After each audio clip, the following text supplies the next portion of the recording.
Thank you so much. We may be seated. Before siqale uhlelo lwethu namhlanje, I would like to invite Indlovukazi Mapule to please open for us in prayer.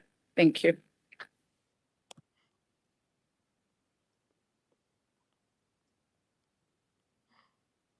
Amen. Aw, sanibona. Sizokhuleka. Kodwa ngiyathanda ukuthi ngaphambi kokuthi sikhuleke sivule ukubingelele kahle. Ngiyabona bakhona abahlonishwa bami. Ngiyanibingelela nonke. In the name of God, most gracious, most merciful. Today is a new day. Lolu suku ekufanele sithi noma silwenza celebrate noma silwenza noma sothola information noma sayixoxa kodwa ibalekile into yokuthi it is a new day. We are expected ukuthi sibe ulolushintsho esifisa ukulibona. Ngizocela ke siphakame kancane nje. Ngiyaxolisa uzolo nginisukumisa isikhashana nje sincane. Sisho kancane bese siyakhuleka futhi sonke sibumbene nangokomoya nangokuxhumana. Sithi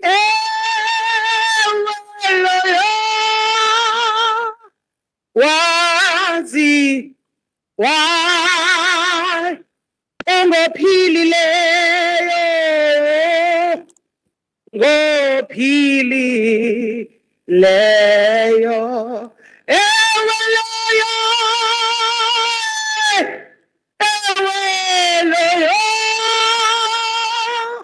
wazi wayo ngophilileyo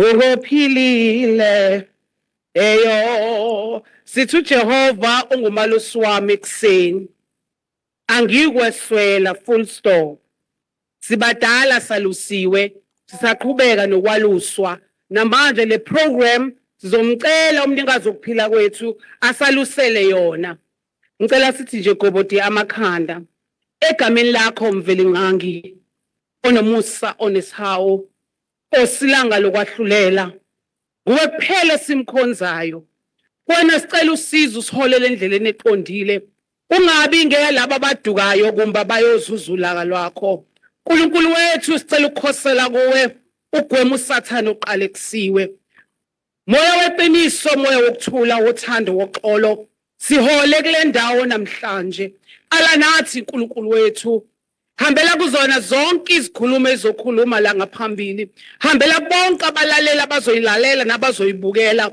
sicela kuwe uNkulunkulu wethu esizokhuluma nokuzokwenzeka kule ndawo ungabe kwazi kwethu uNkulunkulu onamandla wonke kodwa makube nguwe uNkulunkulu ozosalusa ebese sinikeza amazwi uNkulunkulu afanele ukufinyelela kumphakathi wonke sikhuluma kuwe uNkulunkulu oyingcwele sikwethembile sibonga uNkulunkulu oyingcwele nokusihambisa kahle indlela yonke sizosifika kule ndawo namanje kukhona abaseza khona abasemgwaqweni uNkulunkulu uhambela kuleyo ndawo moya ingcwele sihole manje kuze kube phela iprogram siphinde sigoduke egameni lakhe lihlele ingcwele amen.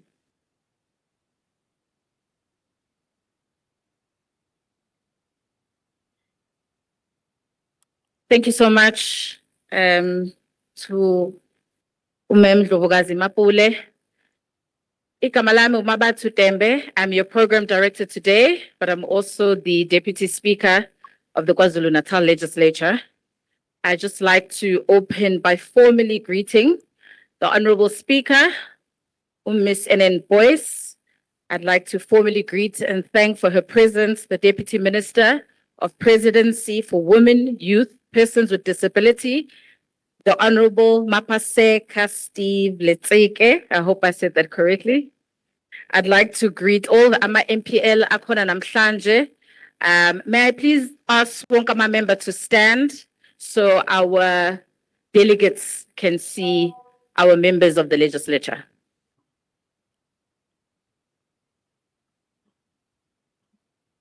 Thank you so much for being with us, Namhlanje.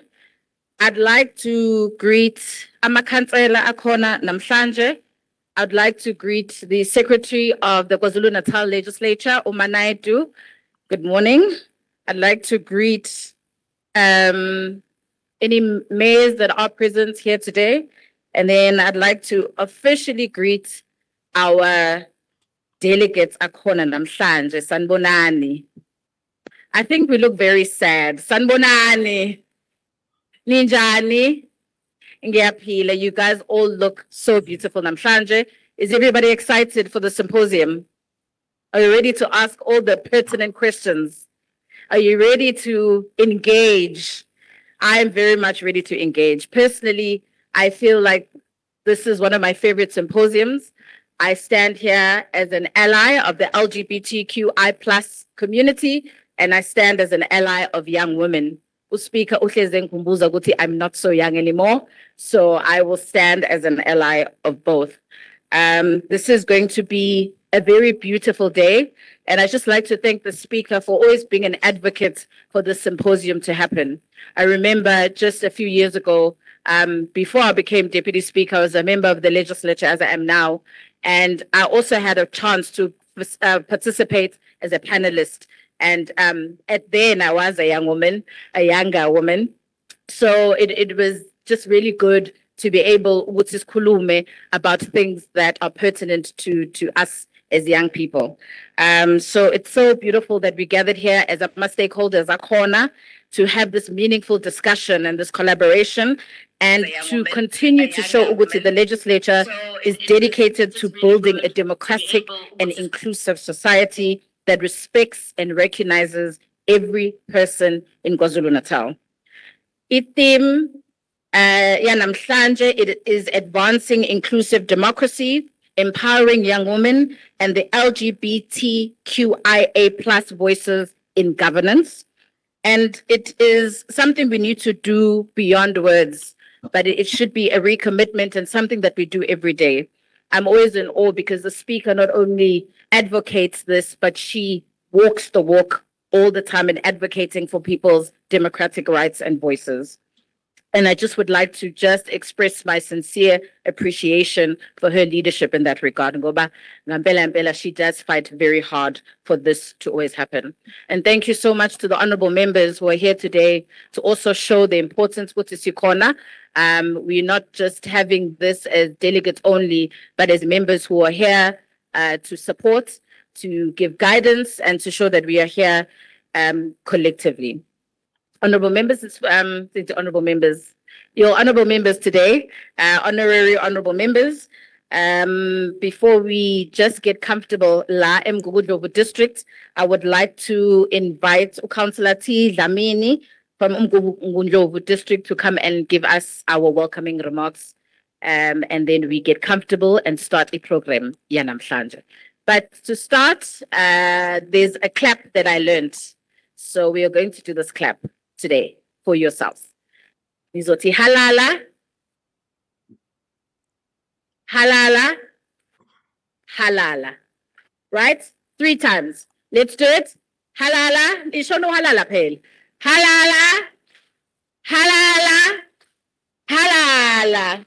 Thank you, guys.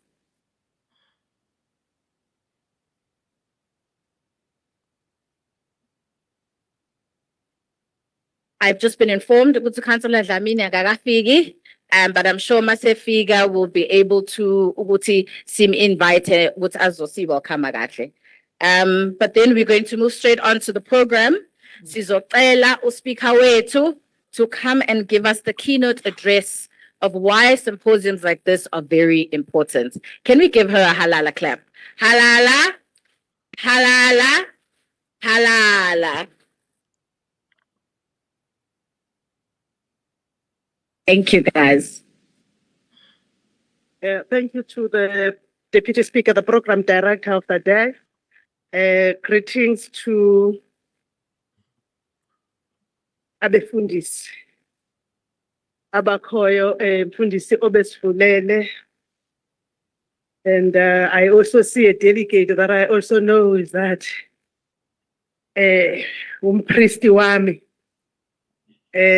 Greetings to the Deputy Minister in the Presidency for Women, Youth, Persons, and Persons with Disabilities, whom I also know that in The life as so an what I did was activist when I has can't log chaired into the Commonwealth Facebook. Equalities Network, the Honorable DM Steve Lgbtqia, the You can change it.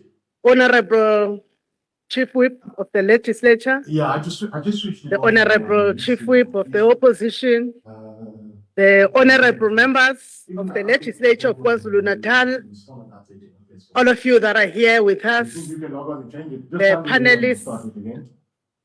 I've seen the panelists and I've also seen the facilitator, so I'm looking at you and I smile. The delegates that are here with us, the representatives from government departments, leaders of Chapter 9 institutions, No, YouTube is traditional changed. leaders, traditional and Yeah, religious YouTube is leaders changed. I changed again, the YouTube one already. YouTube is representatives showing, of the civil Facebook is the society one that that I are can't do. Because I'm here, looking at YouTube now. It says 2026 especially from joint the young higher women in space because LGBT. they came I can from change the civil the society. YouTube one. The bloody Youth Facebook, I forgot my formations, logins. I don't know what the hell happening here. young women who are I leaders. switched off Facebook. Must I switch it on about now? you. It's important that you Okay, you right. internalize Okay, that just hold on. this inclusion, All right, when I'll we switch on speak of Facebook. inclusion of women, we're speaking about you. Let me check it's viewable. The Secretary of the Legislature and the can log on to management of the Facebook now. legislature, I can view it now. distinguished guests, ladies and gentlemen, Molweni. I stand here before you and I am looking at the speech and I'm looking at you and I remember that we haven't met gathered like this. It's important that you, since the beginning of this term, Yeah, it's live now. not because inclusion has been achieved, nor did we it's just believe that not there found is no accommodate. case for fighting for inclusion It's and on. ensuring that we defeat hate and discrimination We can't log in into Facebook. our I don't know what the bloody societies. login is now. But because we have been broke, being broke means that there are things you cannot afford. The restream is a thing. But because Yeah. inclusion is And the always restream taken is for showing the granted, title. it becomes one of the It's showing areas 2026. that would not be covered when you are broke. Huh? But if you What's that? cannot afford because you are broke, you can find Must I yourself switch off that broken. or leave it on the Facebook one? But the legislature refused to be broken. Led by the secretary, And then the video We live one sourced- is also working, the free data free link. collaborations Yeah, that you were do going see. to assist us not to be broken. Before I even start Mhm. speaking to you, I want to appreciate What's that? one organization called the Commonwealth The restream is Parliamentarians Association, led by the Secretary General, Mr. Stephen How do we Twing, give time? an activist Does this thing. that Must I leave Facebook belongs on? in this particular Good. sector that we are with today. Got it on. A soldier and an advocate for inclusion, together with the chairperson of the Commonwealth Women Parliamentarians Association, for Hi, Mike. ensuring that in the previous term Hi, and Mike. also continuing in the current term, they introduce Oh, sorry. an opportunity for members to bid for their programs. We submitted a request to the Commonwealth Parliamentary Association to have the symposiums, both of them, the LGBTQIA+ and the Young Women Symposia. Resources could not allow us. Instead, they led to us having it as a joint. And we must know that KwaZulu-Natal legislature has been assisted and funded by the CPA to have this gathering today. If we were broken, we would not even have been in a position to be able to submit a bid that would be awarded. If we were a broken institution that does not understand why you should fight even when you are free, we would not have been in a position to have our presentation taken to this particular level. But because we're an institution that seeks every day to better itself through the administration and the 80 members of the House who understand representation, the secretary and her team managed to bring it home. Siyabulela Manaitu, and your collective for what you have done. But importantly, I want to first thank the members of the House, particularly the leaders of parties, for ensuring that the legislature is allowed to continue to endeavor in its programs of inclusion, because we understand that even now there still remains barriers that limit full participation of the members of the society. But importantly, those barriers are being attended by government departments, including the department as led by the Deputy Minister Lgbtqia here. Ours as a legislature is to continue to exercise oversight of a government, to see and assess how far have they gone on matters that relate to inclusion in the province of KwaZulu-Natal. But also understanding that when we started the program in the 6th term, we had a cry of high rates of gender-based violence and femicide in the province of KwaZulu-Natal. How have been the state of young people, particularly those who are in institutions of higher learning? So while we are broke, because we are not broken, we had to ensure that we gather and source participants from the whole city and institutions of higher learning that were able to transported people to be here, because they also understood that we need inclusion. Inclusion strengthens democracy. Inclusion opens up space. But importantly, inclusion breeds love and respect.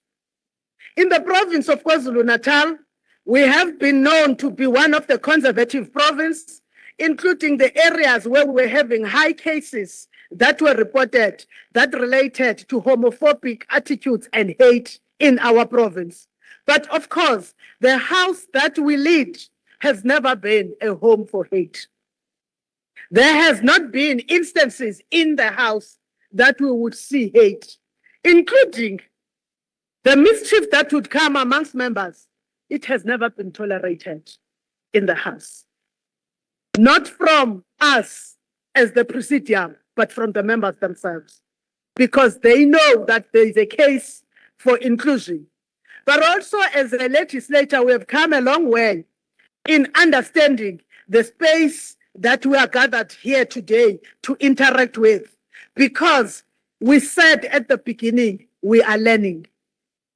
But we want to say today, we may still be learning, but we have unlearned. We have unlearned that the fact that pronouns are he, she. We have moved from that. We have unlearned the fact that the gender you were assigned at birth is the gender that we will be using when speaking to you.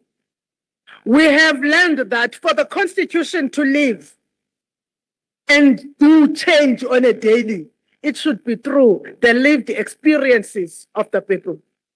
So when we are here today, we are here to say to you, we have unlearned, but the learning will continue. And the learning will not continue led by the legislature, but it will be led by the participants here today as the residents of the province and activists in the different sectors in your communities. It will be learned, it will be achieved through advancing inclusive democracy. And the advancement of inclusive democracy must be seen through empowering young women and LGBTQIA voices in governance. So, we are saying we must now holistically look at the government of the province in terms of its leadership, in terms of its general representative nature. How are the voices of young women and the LGBTQ community finding expression? How are we taking spaces fully as citizens, but ensuring that when we take spaces, we do not only create statistics, but we create and leave an impact. How do we build legacies that will endure? We will build legacies that will endure through not doing symposia for inclusion, but when the life that we live outside this platform is inclusive. Through the people that we interact with, we interact to ensure that they go back and send the same message and mission to those that they will interact with later on. We will also know when the number of unattended or unconcluded cases that relate to hate in the province decrease. But importantly, we will achieve that when organizations, including, I am going to mention these two organizations, or three organizations by name, who have been very exemplary. Transhope, Durban Gay and Lesbian Network, Utingo Network, including the Pietermaritzburg Gay and Lesbians Network, if it's still there in the attendance, doing what they do. Do not tolerate hate. Do not cower, regardless of how loud a voice of hatred is. You have the Constitution, and the Constitution can only be relevant when you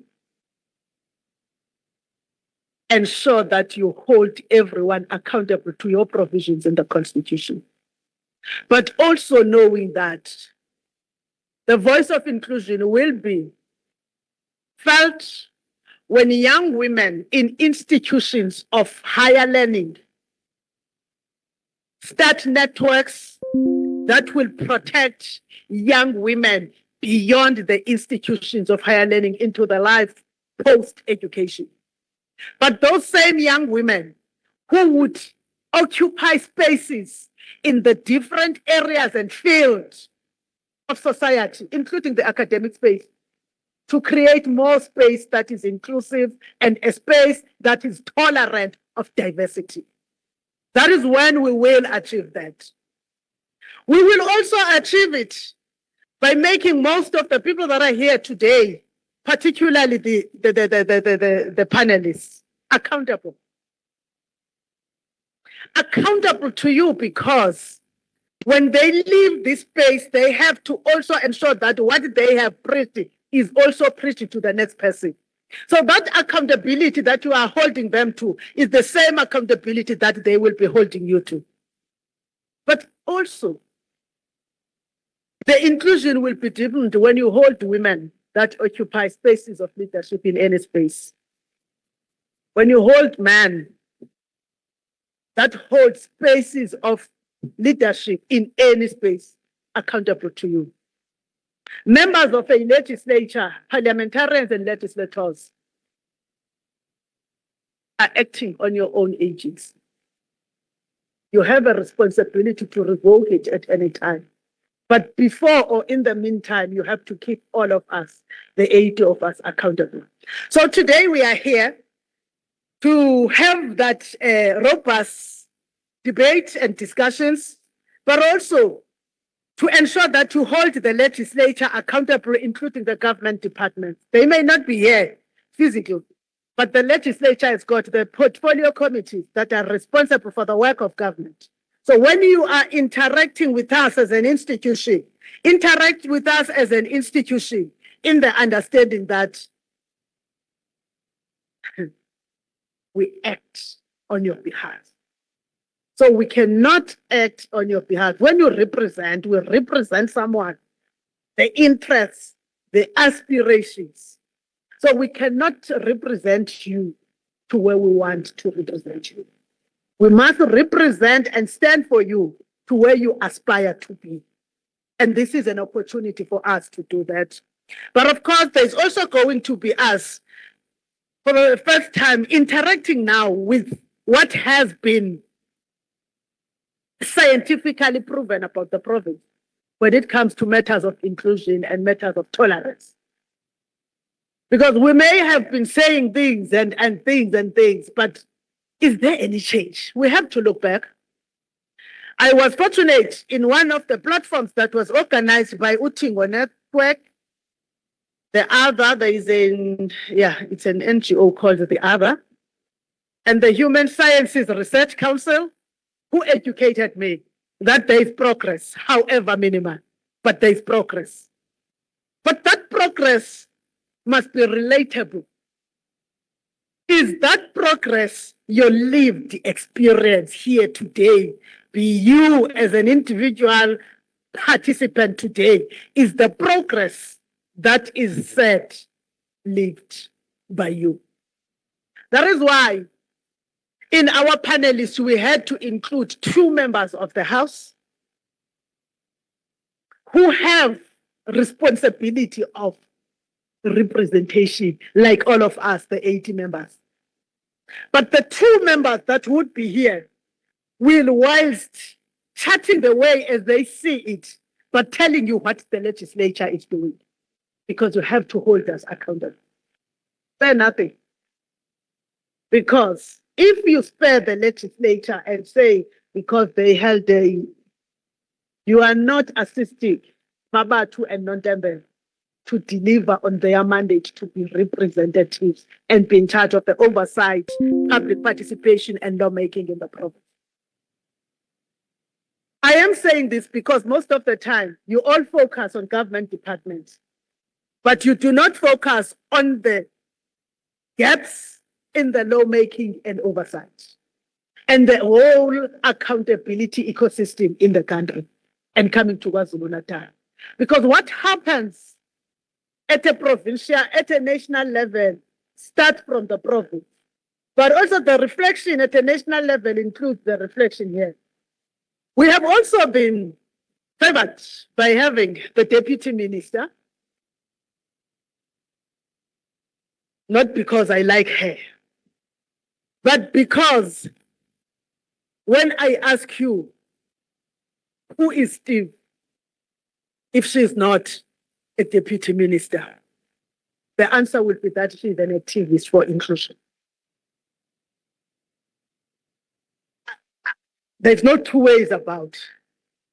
You may not know who I am if I were not to be a speaker, but I know for a fact that we are all in agreement. Deputy Minister Lgbtqia is an activist for inclusion. And the department that she leads is also key in promoting inclusion in the country. So when we gather and speak with these panelists, you must understand that there is a reason. But we have also brought in panelists from the province who will also be speaking on the lived realities when it comes to inclusion in the province. We are still learning. The panels, the way we've seen them, will also be because we learned from the previous sessions. So also contribute to how we see the panelists in next year. I speak it into existence, that we will be funded again next year and we will gather. We may not gather in this district, but the members will gather in an LGBTQIA and young women symposia again next year. Probably next year we will also delve, if we are still funded in that fashion, delve to the topic that we will not leave today.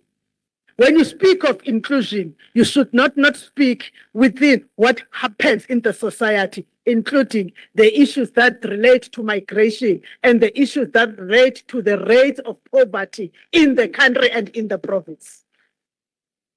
Now, we are hoping then that you will make the theme to live. And the theme of this year's Young Women's Symposium, as I said it earlier, is Advancing Inclusive Democracy, Empowering Young Women and LGBTQIA Voices in Governance. We have a destination. A destination must be inclusive governance, not because they are tokens, but through service delivery and how we interact and experience governance on the daily. We must feel included. And we have no option but ensure that that happens. by being activists. We thank all of you then for being here, and we hope that history will judge our generation, not only by the laws we are passing in the legislature, but also by the lives we may have transformed, and by what becomes of the gatherings that we are having, including this important symposium. We hope that we will move in strengthening and deepening democracy, social justice, and advancing equality for all in KwaZulu-Natal. Do that together and build a KZN of our dreams, where every voice matters, where the culture is mine, full stop, where opportunities are mine, full stop. And I then translate that as a resident to those that I interact with after that. Where leaders lead on our behalf, all of us together as one people that make the bigger and the brighter flag of South Africa fly higher. Thank you for listening to me. I wish that we have a great interaction. We promise to subject ourselves to the directions here. Thank you so much, Deputy Speaker.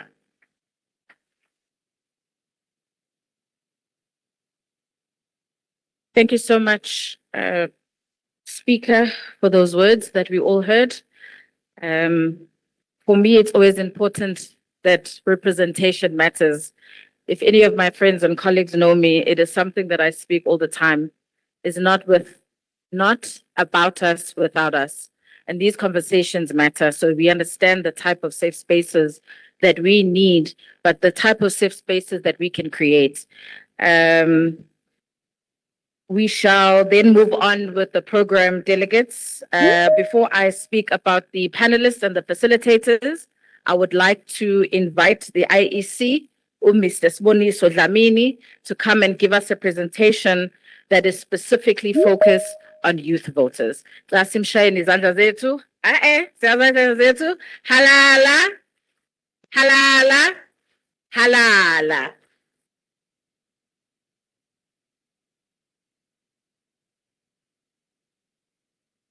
Thank you very much, Deputy Speaker. I greet everyone who is here in this venue. Ngiyacela futhi ukuthi so that I do not eat into your time, that I observe the protocol that has already been established.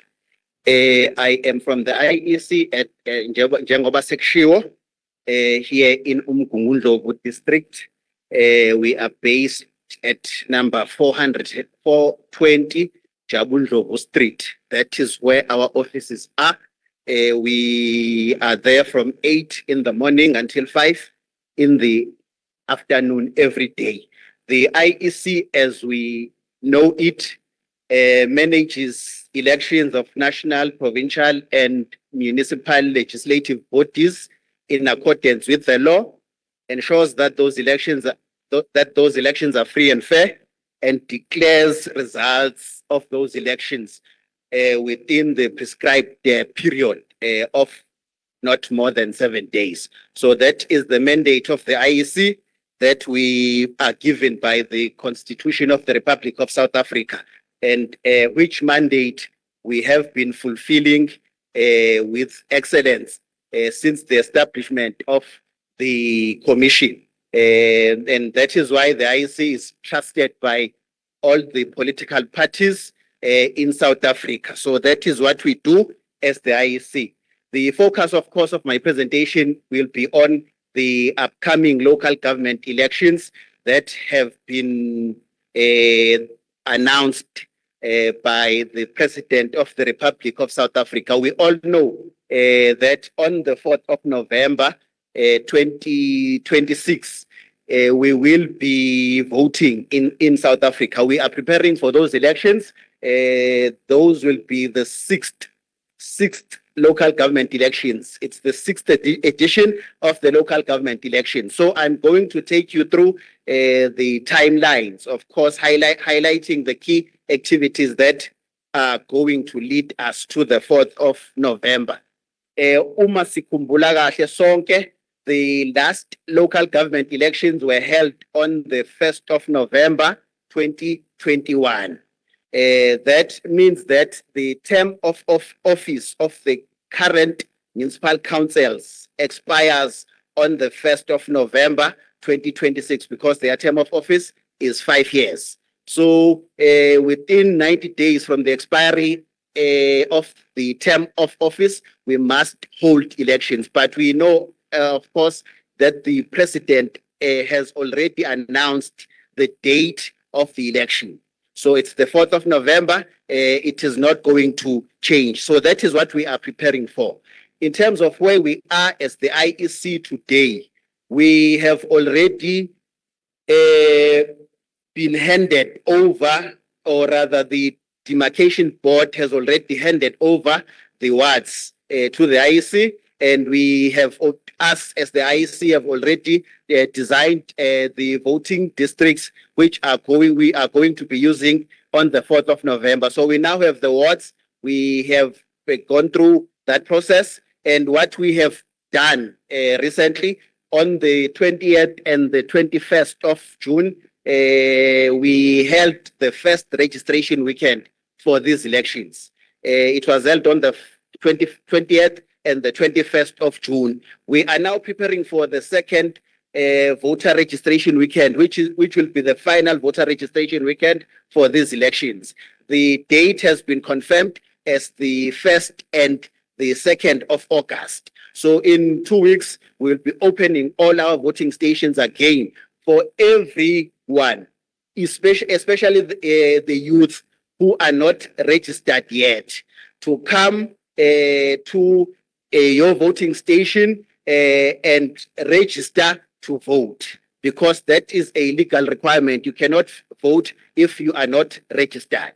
The other thing that we'll be opening our voting stations for is for every voter who is registered but does not have a complete address on the voters' roll, or no address at all on the voters' roll. The IEC has been sending SMSs to voters who potentially do not have addresses on the voters' roll, urging those voters to come on the 1st and the 2nd of August so that we can update their registration details on the voters' roll by harvesting, of course, their addresses.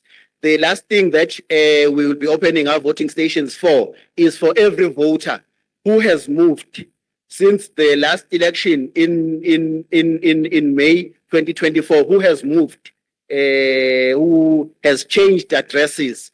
We need those voters to also visit our voting stations so that we can update their registration details, because in local government elections, the law says that you can only vote in a voting district where you ordinarily reside, because these elections are constituency elections, so you cannot vote outside your voting district of registration. So we'll be opening our voting stations for those 3 categories of voters. So we are urging you, because this is now the final opportunity for you or for your name to be added on the voters' roll so that you can participate in the elections on the 4th of November. Immediately after the 1st and 2nd of August, in the week after that voter registration weekend, the Minister of Cooperative Governance and Traditional Affairs will then proclaim the election date by publishing it in the Government Gazette. The date that we anticipate that proclamation to take place on is the 7th of August, 2026, which will effectively close the voters' roll for this election. So once the voters' roll has been closed, we can no longer register voters who want to participate in these elections. So we only have 3 weeks that we have for all of us who want to vote on the 4th of November to do either one of these 3 things. So once the voters' roll closes on the 7th of August 2026, that will then open a candidate nomination process for political parties who want to submit candidates for these elections to do so at the IEC office. But of course, we would also like to mention that the online candidate nomination system is already open. So political parties have already started submitting candidates to the IEC for these elections. We are authoritatively told that there are already 25 political parties in KwaZulu-Natal who have submitted their candidates through the online candidate nomination system. So we'll definitely have an election on the 4th of November. Once the candidate nomination or submission of candidates to the IEC, the manual submission of candidates to the IEC will close 3 weeks after 7 August. So on the last week of August, we will close that window for political parties to submit candidates to the IEC. And then we will of course publish the list of candidates that will be contesting elections in this year. So once we have moved from that, we will then go to the opening of special votes for these elections. Of course, people are allowed. The law provides that if you are unable to visit your voting station on the 4th of November, you can vote during any of the 2 days that are designated for special votes. So on the 2nd and the 3rd of August, we'll open our voting stations for voters who, because due to either infirmity or because they are going to be absent from their voting stations on the 4th of November, to cast their votes before all of us vote on the 4th of November. And then the special vote ordinarily is open, applications are open for a period of 3 weeks, and then we'll close the applications, the special votes applications. And then once we have closed the special votes applications, we will then move to the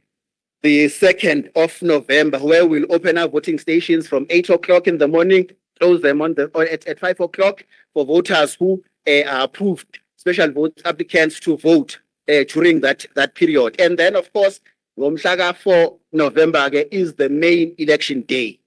La khona ke sonke sesiyophuma ngobuningi bethu siyovotela izinhlangano noma ama-independent candidates of our choice. Then the voting will take place from 7 o'clock in the morning, and we'll close our voting stations at 9. We'll start the counting process immediately after the closure of voting stations, and then we'll declare results as soon as we have finished counting votes. We'll declare results, and then, of course, when we count votes, it is not only the IEC officials who are allowed to be in the counting stations. We will have, of course, other stakeholders, such as political agents who will be observing the counting of votes. The declaration of results will then take place within 7 days from the 4th of November. Okusho ukuthi before 11 August, or rather before 11 November, we will know ukuthi the results of these elections are hambe kanjani.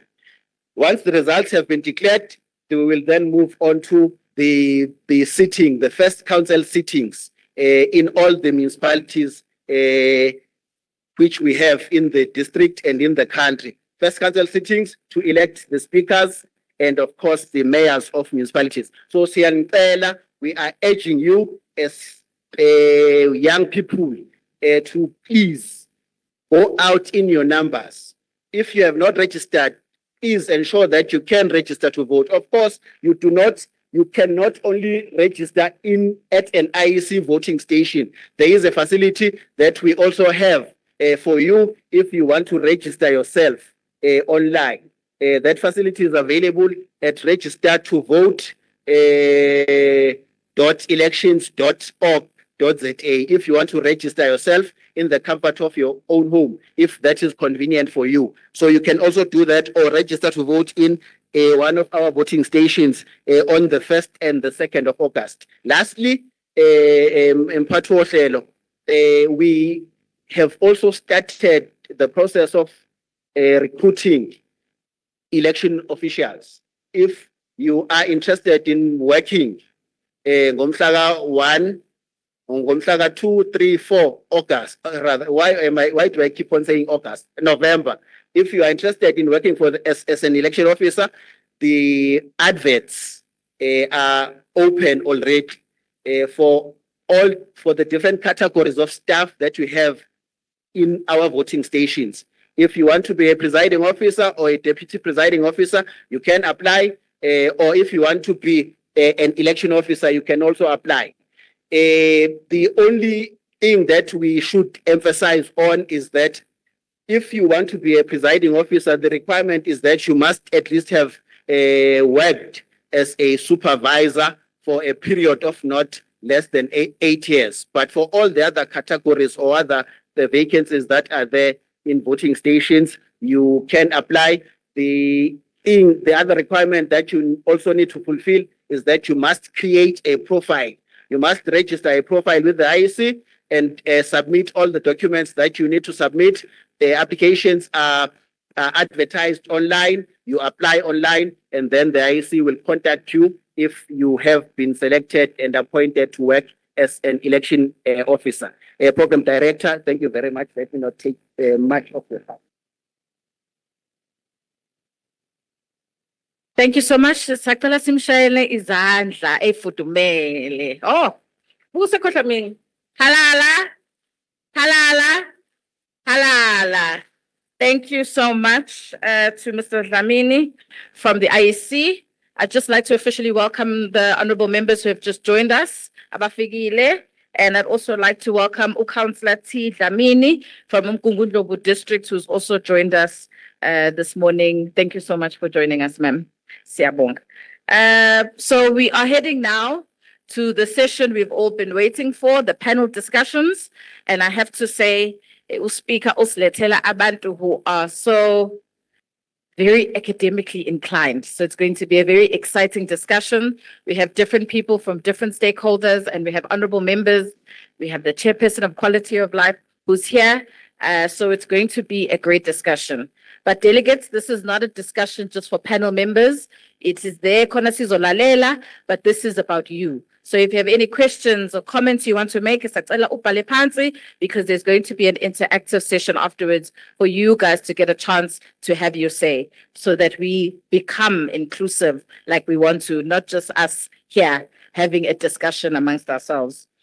So the person who will be taking the next session, who's going to direct and be the facilitator for the next session, is Professor Lgbtqia Symposium. I'll just read a short introduction about her as she walks up the stage.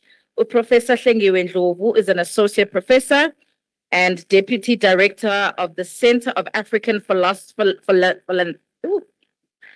Philanthropy and Social Investment at Wits Business School, University of Wits. She holds a PhD in sociology from Wits and is a leading scholar working at the intersection of governance, democracy, gender, social justice, and the decolonial feminist thought, which is going to be interesting. Her research examines how power is organized and contested within democratic institutions, with a particular focus on political representation, justice, violence, citizenship, philanthropy, public participation, and the state of society relations in Africa. Her work is recognized for bringing critical feminist perspectives into debates on governance, public policy, institutional transformation, while maintaining a strong commitment to research that informs practice and public decision-making. Beyond academia, Prof is an accomplished facilitator, a moderator, public intellectual, and regularly convenes high-level policy dialogues, government engagement, and international knowledge platforms. Her organization, Development Partners, and Continental Networks, facilitating different conversations on democratic governance, inclusive democracy, gender equality, and institutional accountability. That was a lot of words. Thank you so much, Prof. Please, can you make your way? Halala, halala, halala. Let's give her a proper clap now. Thank you so much. I will also then introduce Prof, the panelists that are here with us, and then I will give you to take it away. I've been told not to call people my favorites. I always get into trouble, but Lorna, I will definitely say she's my favorite. Honorable Fikile Masigo, who's the chairperson of Quality of Life, with a very long introduction. So, because she's a very accomplished young woman. Honorable Fikile Masigo is a member of the KwaZulu-Natal Provincial Legislature, and she serves as the chairperson for the Standing Committee of Quality of Life. She's a seasoned public representative for governance, a governance leader, social development practitioner, and extensive experience in public policy, oversight, women and youth development, human rights, and community empowerment. She is currently chairs the Standing Committee on Quality of Life KwaZulu-Natal, where she leads the oversight program aimed at promoting human rights, social cohesion, equality, and the well-being of vulnerable community. She also serves on the Portfolio Committee of Social Development, Human Settlements and Education, contributing to policy development, legislative oversight, and improved public service delivery. Prior to joining the legislature, Honorable Masigo served as a member of the National Assembly from 2019 to 2024, where she was the whip of the Portfolio Committee on Women, Youth, and Persons with Disabilities. She also served on the Joint Committee on Ethics and Members' Interests and the Ad Hoc Committee on Flood Disaster Relief Recovery, where she contributed to strengthening parliamentary accountability and governance. Her public service career spans nearly 2 decades. She served as the head of ministry in the KwaZulu-Natal Department of Social Development and has held senior management positions as director, responsible for youth and women development within the same department. Early in her career, she served as the Deputy Director of Executive Support in the KwaZulu-Natal Development of Arts, Sports and Culture, and as a researcher for economic development and business support in the eThekwini municipality. Honorable Masigo plays an influential role in her political leadership and organization, and she serves in the ANC's KZN Provincial Executive Committee, where she is served as a provincial coordinator in the ANC Women's League and the National Executive Committee member of the Youth League. Her leadership extends beyond government. She served as a member of the council in the University of KwaZulu-Natal and as a board member in the National Film and Video Foundation, contributing to higher education governance and promoting in South Africa's creative industries. Not only that, Honorable Masigo academically holds a Bachelor of Social Sciences degree in Geography, Environmental Management in the University of KwaZulu-Natal, and is currently completing her master's degree in housing. We are recognizing her strategic leadership, her passion for public service, her commitment to development, and she continues to advocate for the improvement of the quality of life for all citizens. May we please give her a big clap. Halala, halala. Thank you so much. The next panel member is somebody that I've gotten to know, Aluta Kawegazi Nomzambo Humbane, who's wearing my favorite pants. So I think I've got favorites of everything. Aluta is a South African human rights activist, educator, multidisciplinary artist, cultural practitioner, media contributor, whose work bridges social justice, arts, community development. Throughout her career, she has championed the rights of LGBTQI+ communities, women, youth, and other marginal groups through advocacy, education, public engagement, and creative expression.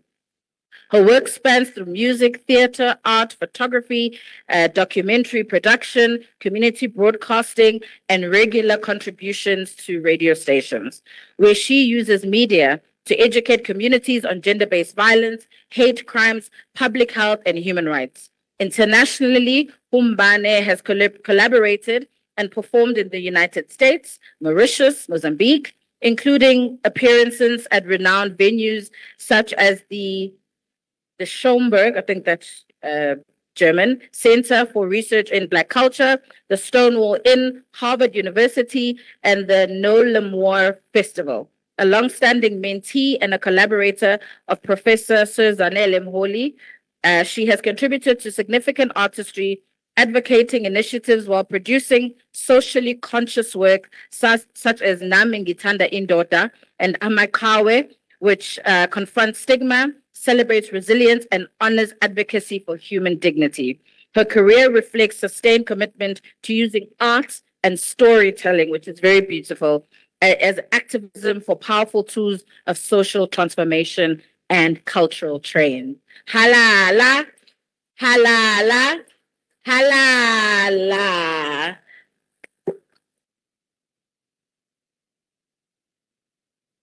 Thank you so much. And the last panel member for the session is Dr.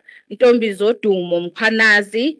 Dr. Mkhwanazi is a senior research specialist at the Development Capable and Ethical State Division of the Human Research Council. She has a PhD in public health from the University of Wits and a master's in philosophy and international community health with the University of Oslo, and a Bachelor of Social Sciences degree from the University of KwaZulu-Natal. Her interdisciplinary career spans public health, early childhood development, adolescent well-being, social cohesion, youth policy, land dispossession, inclusive development, and the extensive experience working with vulnerable communities in KwaZulu-Natal. She's contributed to policy and government-related research for the Electoral Commission of South Africa, including studies on electoral voting, political party funding, and has presented widely on issues affecting women, children, adolescents, families, communities facing social and structural exclusion. Can we please give a round of applause to Dr. Mkhwanazi? Halala, halala, halala. Siyabonga. Thank you so much to all the panelists for availing themselves for this important discussion. I will now hand over to you, Prof, to continue. Nami ngicela ezami izandla. Halala, halala, halala. Thank you, guys.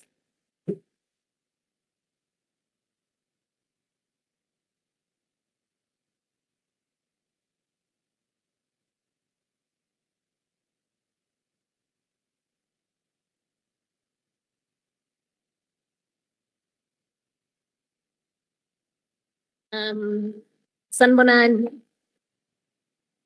Ninjani? Okay. Program Director, the Honorable Speaker of the KZN Legislature, Honorable Deputy Speaker again, Honorable Members of the Legislature, representatives of the Executive Council and provincial government departments, members of the Multi-Party Women's Caucus and relevant committees who are in the House, our distinguished panelists,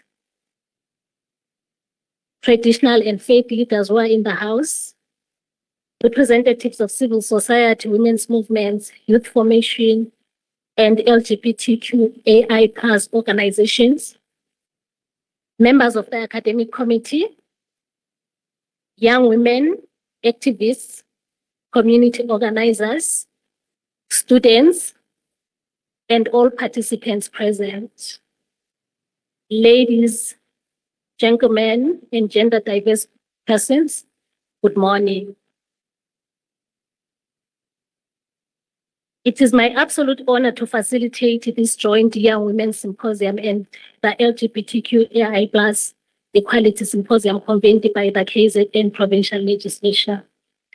I wish to recognize the legislature for bringing elected representatives into direct conversation with young people, the LGBTQAI+ communities, scholars, activists, practitioners, and organizations working within communities across KwaZulu-Natal. The significance of this gathering lies not only in the topics of discussion before us today, but in the different forms of knowledge assembled in this room. Institutional knowledge, scholarly knowledge, activism knowledge, professional knowledge, and knowledge produced through lived experiences. So we meet today in a province of approximately 2.4 million people that covers metropolitan, township, small towns, and rural realities, by elected and traditional authority, by vibrant histories of women and youth organizing, and by persistent inequality. For many young people, democratic participation is negotiated alongside unemployment, poverty, unequal access to education, insecure livelihoods, and limited mobility. Nationally, 4.7 million people aged between 15 and 34 were unemployed in the first quarter of this year alone, while youth unemployment stood at 45.8%. These are not simple labor market figures. They describe the material conditions under which young people are asked to trust institutions, to imagine political futures, and to participate in public politics and public life. For young women, these conditions are intensified by unequal care responsibilities, gendered violence, and political cultures in which authority may still be associated with age, masculinity, wealth, and political proximity. For the LGBTQAI+ community, democratic citizenship is tested through everyday encounters in families, schools, clinics, police stations, workplaces, places of worship, traditional communities, and political organizations. It is these spaces that constitute that constitutional equality either acquire practical meaning or remains distant from those it is meant to protect. So today's two themes are therefore closely connected. The first asks whether the presence of young women in governance translates into authority, influence, and power to shape institutional priorities. And the second asks whether constitutional equality for the LGBTQAI+ community has been translated into safety, dignity, responsive service, and full democratic belonging. As we all know and understand, South Africa has made important gains. Women occupy positions across legislators, as we've seen some of them being introduced here. They also occupy positions in executive, in municipalities, and political parties. So the Constitution expressly prohibits discrimination on the ground of sexual orientation, and the country has developed an important legal framework for equality. Yet representation is not the same as power and legal recognition. So as we convene here today, this symposium must work at both intellectual and practical level. Intellectually, we seek to examine the meanings of representation, participation, inclusion, empowerment, equality, and transformation.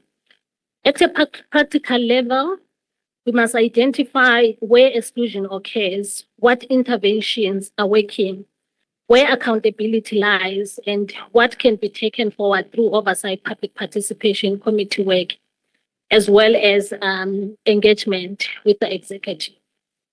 So we have a beautiful panel here for our first panel, but also they are not going to be the only participants in the house today. As the program director has already indicated, please do prepare your questions, whether the questions are directed to them or it's general questions that you want to bring up for a discussion. And I welcome you to participation in the first panel.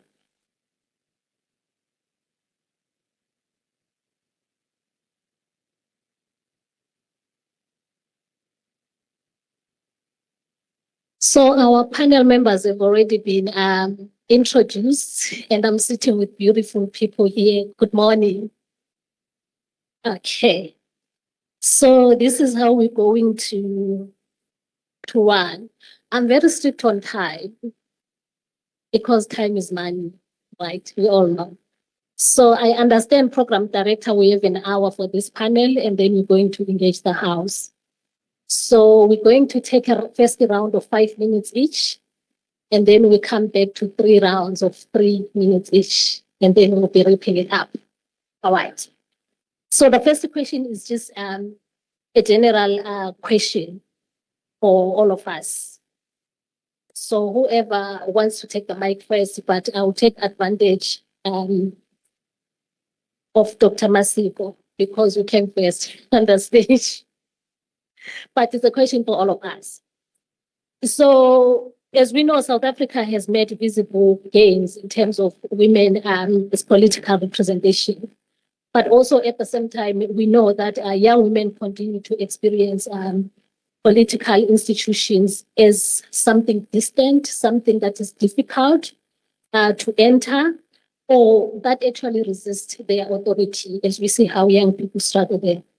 So my question is, what is the most important distinction we must make between the presence of women in governance and their actual exercise of power? Because when we talk about these things, we're saying we're practicing 50-50, we have these quotas and we all have, these women in these spaces, but most of them are deputizing. What do we make of that? Thank you very much, Prof, and greetings to your good self. In order to save time, I wish to stand on the protocol that has been observed, but safe to say that we can acknowledge the Speaker, the Deputy Minister, and the leadership of the legislature, as well as the participants. And Prof, let me first receive, you said it's Dr. Figide, so I receive it in good faith and hoping that in the near future it will happen. Basically, Prof, let me firstly, because it's where I really draw my strength from as it relates to the political participation of women. And that firstly is the women of 1956 who marched. And one would ask that, what did they actually march for? And it's not just a symbolic gesture of marching for inclusion, but it was a march for power. It was a march for opportunity, as well as a march for influence. So as you have said, and I agree, Prof, that yes, we are firstly protected by the Constitution, and we do see here and there an increase of the participation of young women in governance structures as well as political structures. But for us, it's not just saying that young women are fighting for a seat at the table. They are fighting for power, which is equal power. They are fighting to be in the table and actually also influence whatever is happening in terms of decision making. But also, they are fighting to influence whatever is happening in relation to their lives as young women. So it's quite important for us not to look at stats and say that, yes, there is a representation of young women, but it's whether or not their voices are heard. That is quite important. Secondly, Prof, I think what is also important is that we need to make a distinction. Yes, there is a struggle for women in general, but there's that specific struggle for young women. They are facing quite a number of challenges as it relates to the previous, as we had said, stereotypes about young people in general, and saying that you don't have enough experience to influence anything. You don't have enough experience to even take on the power. So we need time to learn, you need time to capacitate yourself. You recognize you are here, you are participating, but give yourself time. We don't believe that it's like that. Women are here, young women are here to lead, and women, young as they are, do have the capacity to take on any leadership structure, whether it be political or even in governance structures. I think what is also important is to say that the next phase of our democracy must move beyond just opening spaces for young women. The next phase of our democracy must be able to say, recognize that voice, and even go to the extent of taking into consideration the views that young women are having. When we, as the legislature, perform our oversight responsibilities, we've seen that it's quite important to hear from the different sectors of the communities and our communities. But most importantly, that voice of young women does add into the work that we are doing, because when we are saying that we are opening up programs, for instance, a women's parliament, we also encourage for young women to be there so that their voices can influence what government is doing in response to delivering services for the community. Thank you so much, Honorable Masiro. I've already baptized you. You are the doctor. And I like the point that we are making about, women are no longer fighting for space. And every time I ask myself, when people are saying, make space for women, open spaces for women, where are we opening space and where are they coming from? Do they belong to some entity outside or to some whatever danger outside? Women have always been inside these movements, and young women in particular, because even the women that we're talking about, the women of 1956, some of them at the time, they were still young women, but they were already doing work within those movements. So that is very important. And then now I'm moving to you, Dr. Mkhwanazi. So with all this, and we are continuing, by the way, the conversation that we are having.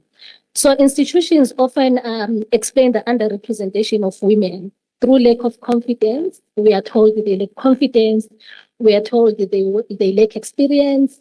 And sometimes they lack political interest in general. So for you, what does the evidence tell us about this diagnosis? Are we sometimes treating an institutional problem as an individual deficit? Or you think there is actually a problem about young women's participation in these spaces, including their representation? Good morning, everyone. I also would like to stand on the protocol already observed. Thank you for the opportunity. I come from the Human Sciences Research Council in the division called Developmental, Capable and Ethical States. So we do a lot of research on elections. Last year we conducted research on political party funding, and we found that we have policies, we have the greatest constitution, but in the institutions themselves, it's a challenge for women and young women in particular to access even funding. If you want to have a political career, there is no policy that says that it's mandatory that there should be this percentage of women, and there's also many issues that you can even have those quotas, like you have already mentioned, that there's 50-50, but they say numbers don't lie, but numbers sometimes they do lie. You can have, like, even here, there's lots of women, but then how many are really empowered and are able to access funding to exercise their political power and do things that they naturally can do, but then sometimes there are structural barriers that they cannot run away from. There is gender-based violence. There is lots of things that need to be moved before the institutions. The institutions can correct, but then they may correct the legislature, but then the core issues are not dealt with, which effectively make women vulnerable. Yeah.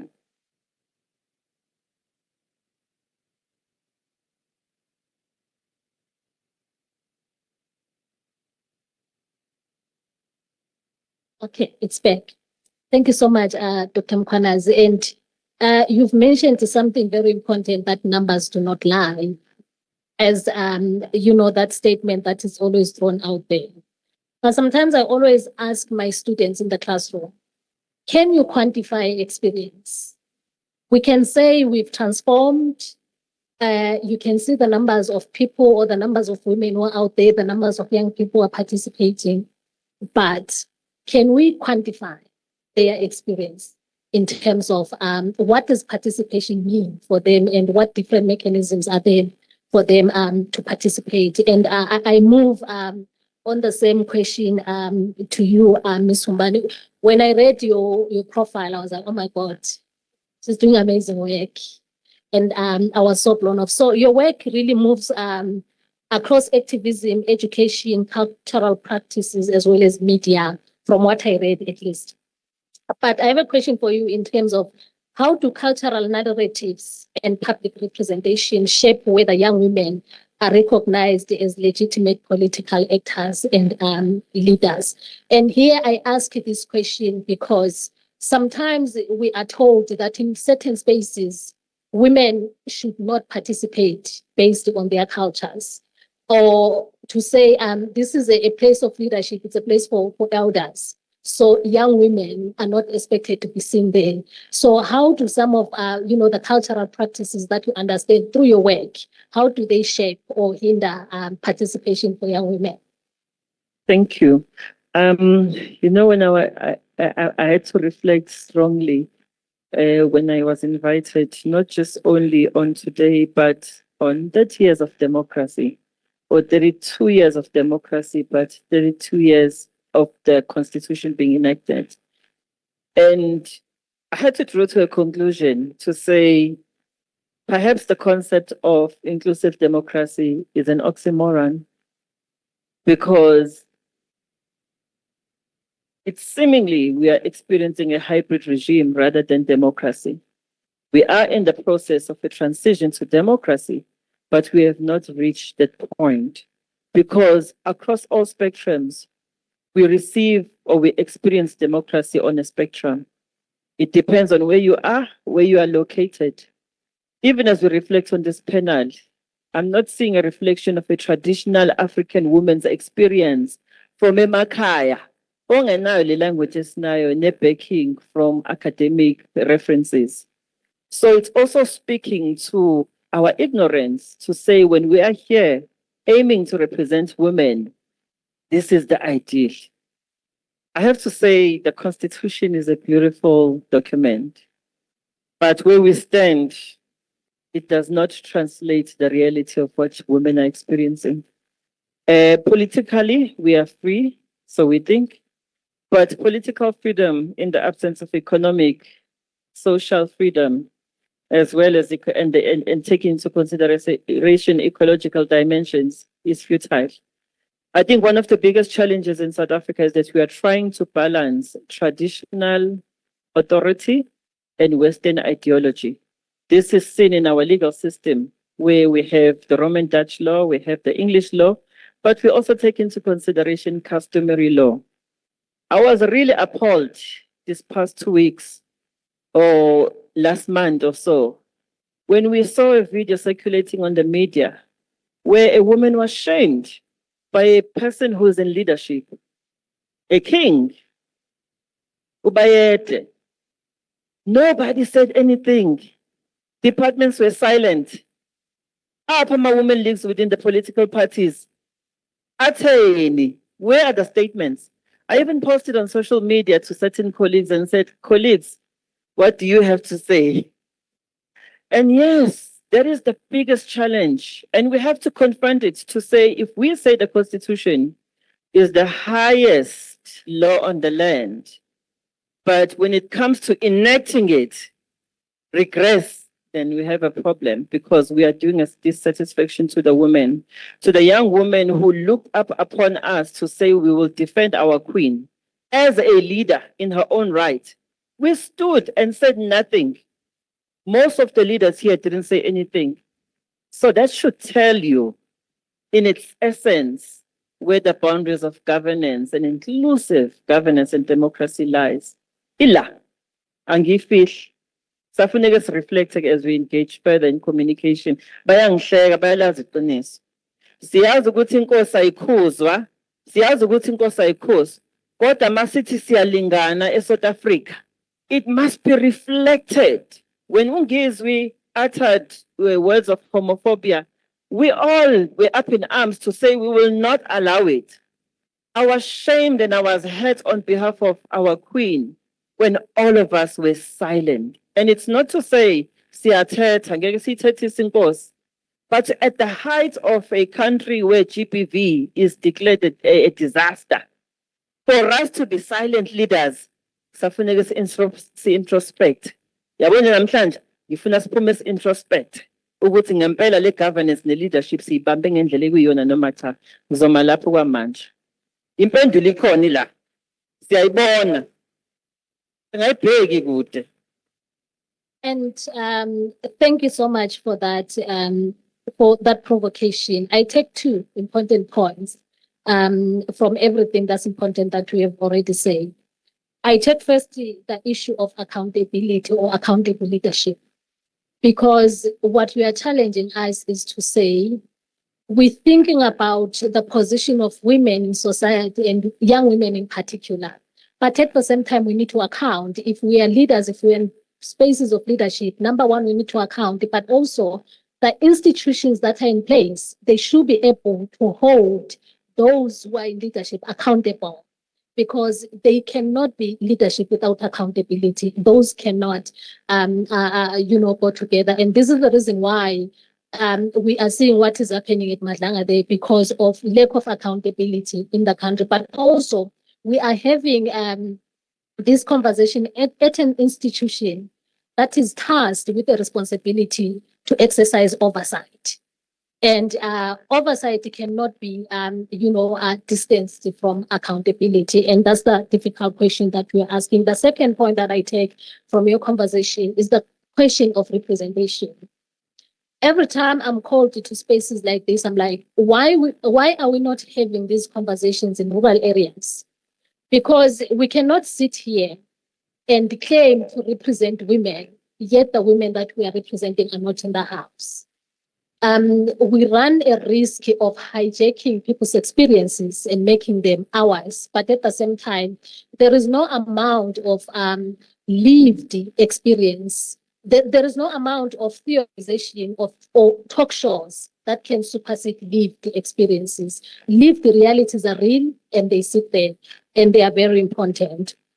On the question of exercising legislative oversight, Honorable Masiko, you have worked across several spheres of governance, and now you are exercising the legislative oversight within your position here. So the question for you now is, what happens after women enter governance first, and which institutional practices determine whether their presence becomes influence, and what continues to prevent representation from translating into authority?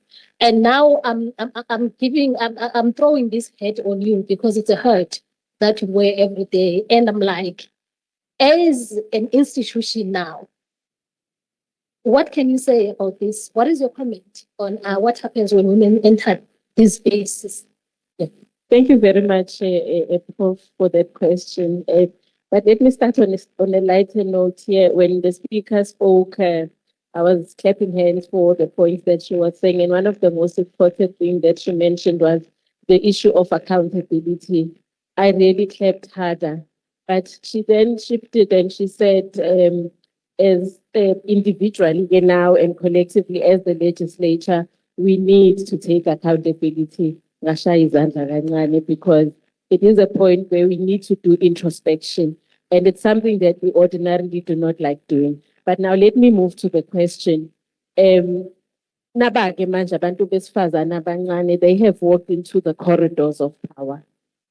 They are walking into the chambers. They are walking into council chambers as well, because we have young councillors. What then happens after them? And it goes back to what we have been saying, that it's now not about taking the seat at the table. It's about leading and having that power as well as influence. And that is part of what the theme is for today. So for us, we are saying, Prof, that it's not enough that they have walked in those corridors of power.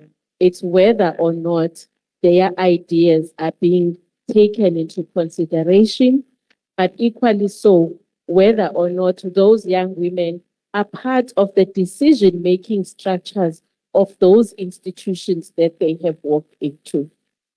I want to make an example, and it's something that we should also appreciate. Within these corridors of power, do we, and if I'm saying we because I'm still young at heart, do we as young women see ourselves within those higher accolades of these institutions that we are part of? And as the KZN legislature, we can proudly say that, yes, we do see a reflection of the aspirations of young women when we are looking at the top accolades of power. For example, the Deputy Speaker who was chairing the program at the beginning. Now, for me, we need to, as I had said, move beyond representation.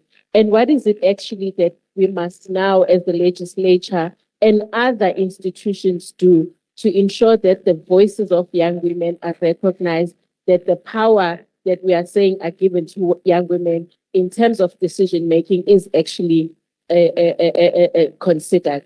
One, there must be some form of an intentional investment in young women in terms of saying that we are intentionally creating leadership pathways for them.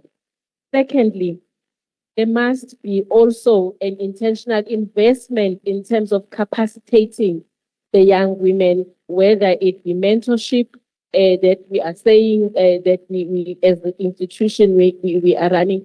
But equally, so I just want to make an example, because when I walked into the legislature, and I was given a responsibility of chairing and facilitating that sectorial parliaments do take place. And one of them is the Women's Parliament. I actually had a good story to tell and say that the legislature has intentionally invested in me as a young woman. And today I'm seated here chairing the very same platform that was created for me to capacitate myself. The legislature has created a platform, let me say, through the sectorial parliament. You have women's parliament, you have youth parliament. And I, as a young woman at that time, at the age of 25, attended those sectorial parliaments. Well, previously they would say that but you know, when I reflect, having attended the youth parliament, having attended the women's parliament, and now later on this side, having chaired and been in the actual parliament and not playing its cash, those experiences have contributed, and that platform has contributed to me as a young woman. So I'm saying that there must be not only the legislature, but those institutions must intentionally create platforms that capacitate young women so that in future they will sit here as Honorable Fikile Masiko and do responsibilities as expected. Lastly, institutions must be able to provide a safe environment for young women to flourish. We must not be intimidated as young women, and part of doing so is saying that, hey, as young women is on Kolela. As I said, I'm a young woman at heart, but I joined AMA institutions at a very young age, at the age of 33, you know. So for me, it's quite important to say that we need to ensure that at all times, those safe environments must be created.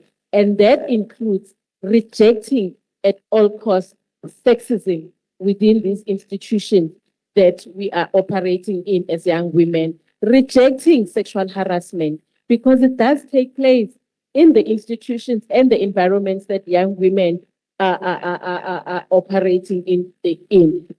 Rejecting at all costs the intimidation of young women, saying that they don't have the capacity to lead, they don't have the capacity to do anything and even make decisions in those structures. Thank you very much for that question. Thank you so much, Honorable Masiko, on that. Very important. We are learning that you are a product of kind mentorship.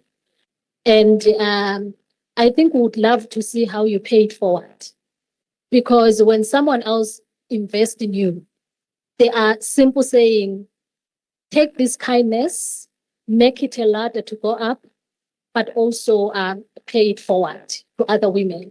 And we hope that we will return at the legislature at some point, and you will be showing us some of the programs that you personally have implemented in terms of holding to your own words of saying we should be intentional about empowering young women, and we should be intentional about, making the space work for them. And I take your last point as I move to Dr. Mkhwanazi of let's make the political participation or institutional participation space for young women safe, because of issues around sexual harassment and all of those things. They are not spoken about when we ask questions on why young women are not participating. No one says, no, we are harassing them here and we watch it goes as business as usual.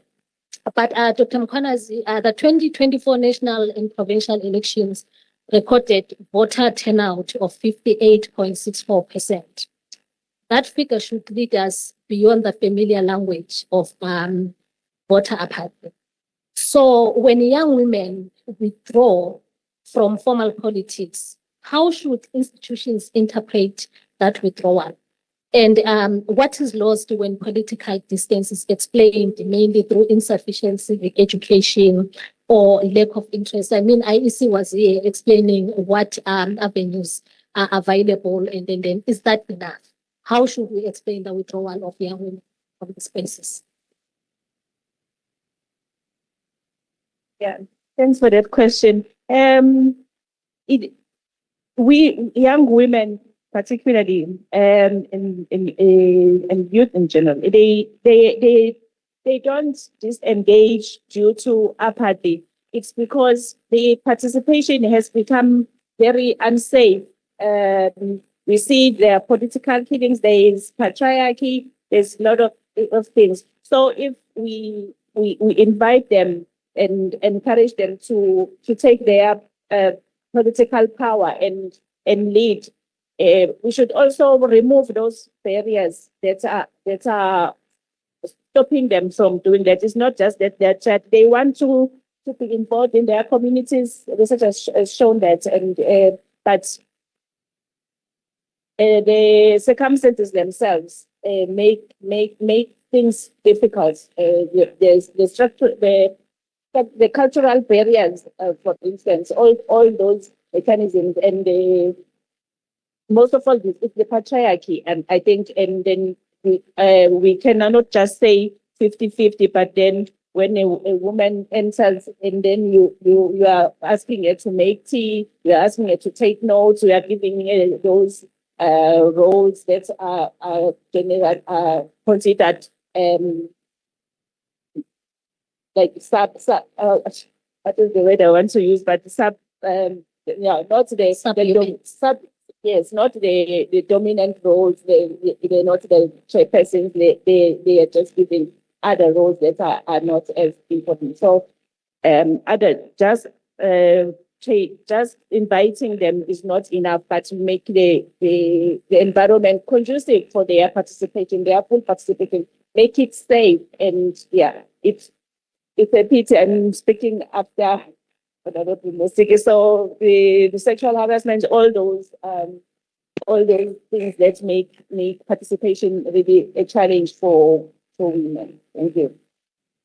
Thank you so much. As we're moving forward, Ms. Humbane, I think we have a full diagnosis of what are the issues out there in society that are hindering women. And this is, we're at a time where we should stop perhaps diagnosing and begin, to move towards action. And as long as we don't leave the space with deliverables in terms of what are the action points, we're not going to get anywhere. We can come back again next year and talk about the same things. But I want to ask from the work that you are doing and from your experience within these different sectors, how can creative and cultural platforms help young women move from being spoken about to becoming authors of political knowledge and public agendas? Because they are spoken about, but they are not on the table. And we usually say nothing about us without us. But how do we move to that with us? so that we stop being statistics, we stop being numbers that are spoken about, but we are actually the agenda of how political life, institutional life, or of how the constitution itself is implemented. So I think the good starting point is we need to subconsciously kill the notion that it's a man's world. And this has been internalized to such great depths that we find ourselves defending perpetrators without the cognizance that we are actually reinforcing patriarchy and misogyny, especially us as women ourselves. At the same token, it's also acknowledging that within the confines of the terminology woman, it's broader. There's bisexual women, there's lesbian women, there's transgender women, there's intersex women, which we have not even begun to have a conversation on their plights. Yeah? One of the most fundamental things that we need to confront is the issue of economic power. It's mentioned in the GBV NSPS Pillar 6. A lot of women are still tied down by taking care of homes. Single parent. So if a single parent was given an opportunity to assume a leadership role, there's those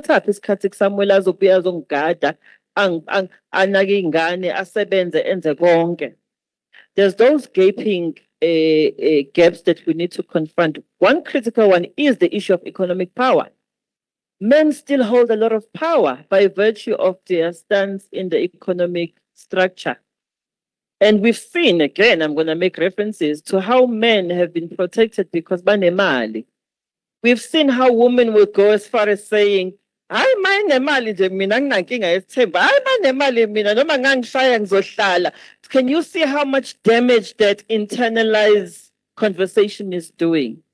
So in order for us to get to a space where we can collectively start by saying, how do we get to that space? One, economic power, but we also have to start rewriting the narrative.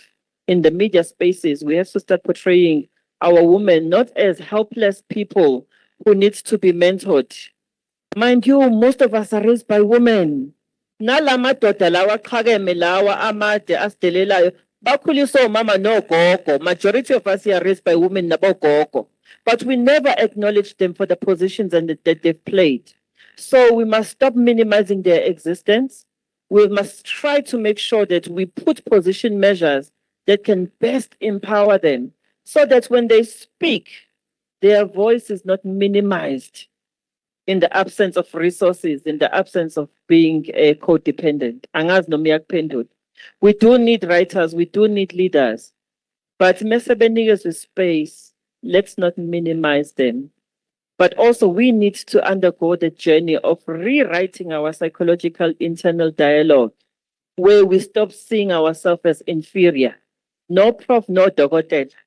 Mina khona prof ngisafunde eKZN. Owathi mayeqhamuka mawumbiza ngesibongo athi ngicela bandamntana nami ungangigili. Ngisebenzele le degree. Because makumlungu noma kumuntu wesilisa, you'll make sure what you call them. We need to get to that space where women, when they walk in the room, they claim the space. We don't need to get validation. But most importantly, we need to be one supporting one another. Some of the things that you see on social media are disheartening. And again, it goes back to Lento Yoguti. Whenever we implement programs, let's not leave out. You know, most of the time we speak to the converted. Even when we implement our programs at GPV, we still have them in halls. We invite people within the sectors who know what is abuse, we know what is verbal abuse. We don't go to the taverns where people escape because there's a protocol. Meaning also as part of this change, we need to start looking at how our policies are aligned to the lived realities of localized experiences. We cannot use a blanket approach to solving problems. We need to get to spaces where must figure out when the policy apply in la no matter. Yabo? I was reflecting just not so long ago to say, yes, there's diverse women. If you go to majority of the departments, there's not even been transformation in terms of policy to include particular diverse bodies of women. When you look at their policies, they are premised on outdated legal framework, which is from as far as back as 2017. But lawmaking process has been taking place. There's been so many amendments, so many laws that have come to pass that needs to be integrated so that it informs policies. And if it does inform policies, then it can then ultimately achieve an ideological or kind of change within that space. So, mantombazane, amancane, I think isikhathi la sokuthi njalo masivuka kufuneka sibhale khona angani manje samkhumbula uZanele Mbokazi. I was part of a program kaZanele Mbokazi kwakuthiwa Future Leaders. And khona imantra ishayisa yona yathi I know who I am, I know who I am not. Yabona every time mahlangana besifika lapho, we need to develop those frameworks that reinforces the core of our identity so that we don't find ourselves indirectly or subconsciously reinforcing patriarchy and misogyny and taking us way back. Because unfortunately, that's the only way we can then begin to break intergenerational trauma, start the process of healing and redesigning a new concept of what a woman looks like.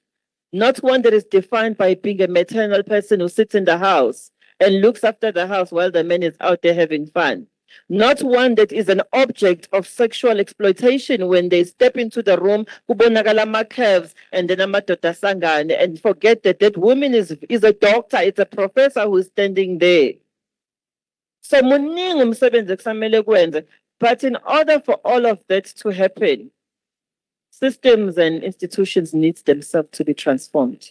Njengoba nishilo ekuqaleni ukuthi majority of women hold deputy positions. Some hold ghost positions just to be there, but in the meetings, we know who the decision makers are.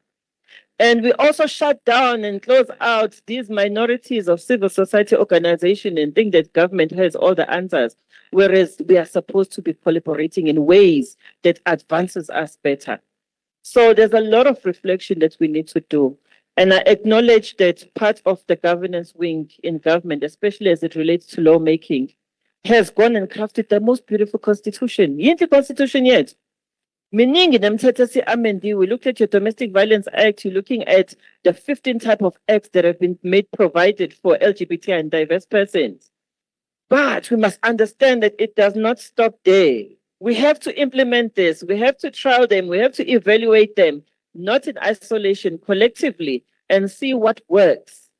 And in a country where women's voice, again, angifuna ukuqamba amanga, siyalibonga leli thuba lokuthi sikwazi ukukhuluma kanje. Yabo? Because isikhathi esiningi we don't get such. But at the same time, ukuthi sikhulumile kanje nangabe nje ukuthi khona olalele, the idea for us to speak is so that kuzoba khona actionable items that are taken forward.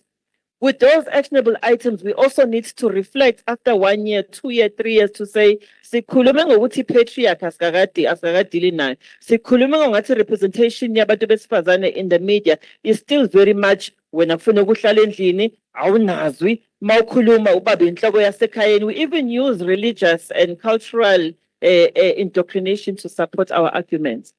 So kusamele kuningi kumele sikwenze.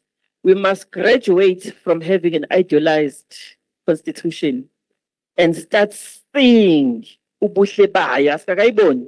That's why ngisho we are in a hybrid regime. We are in the transition of getting into that space where democracy can be enacted. But until then, it remains an oxymoron.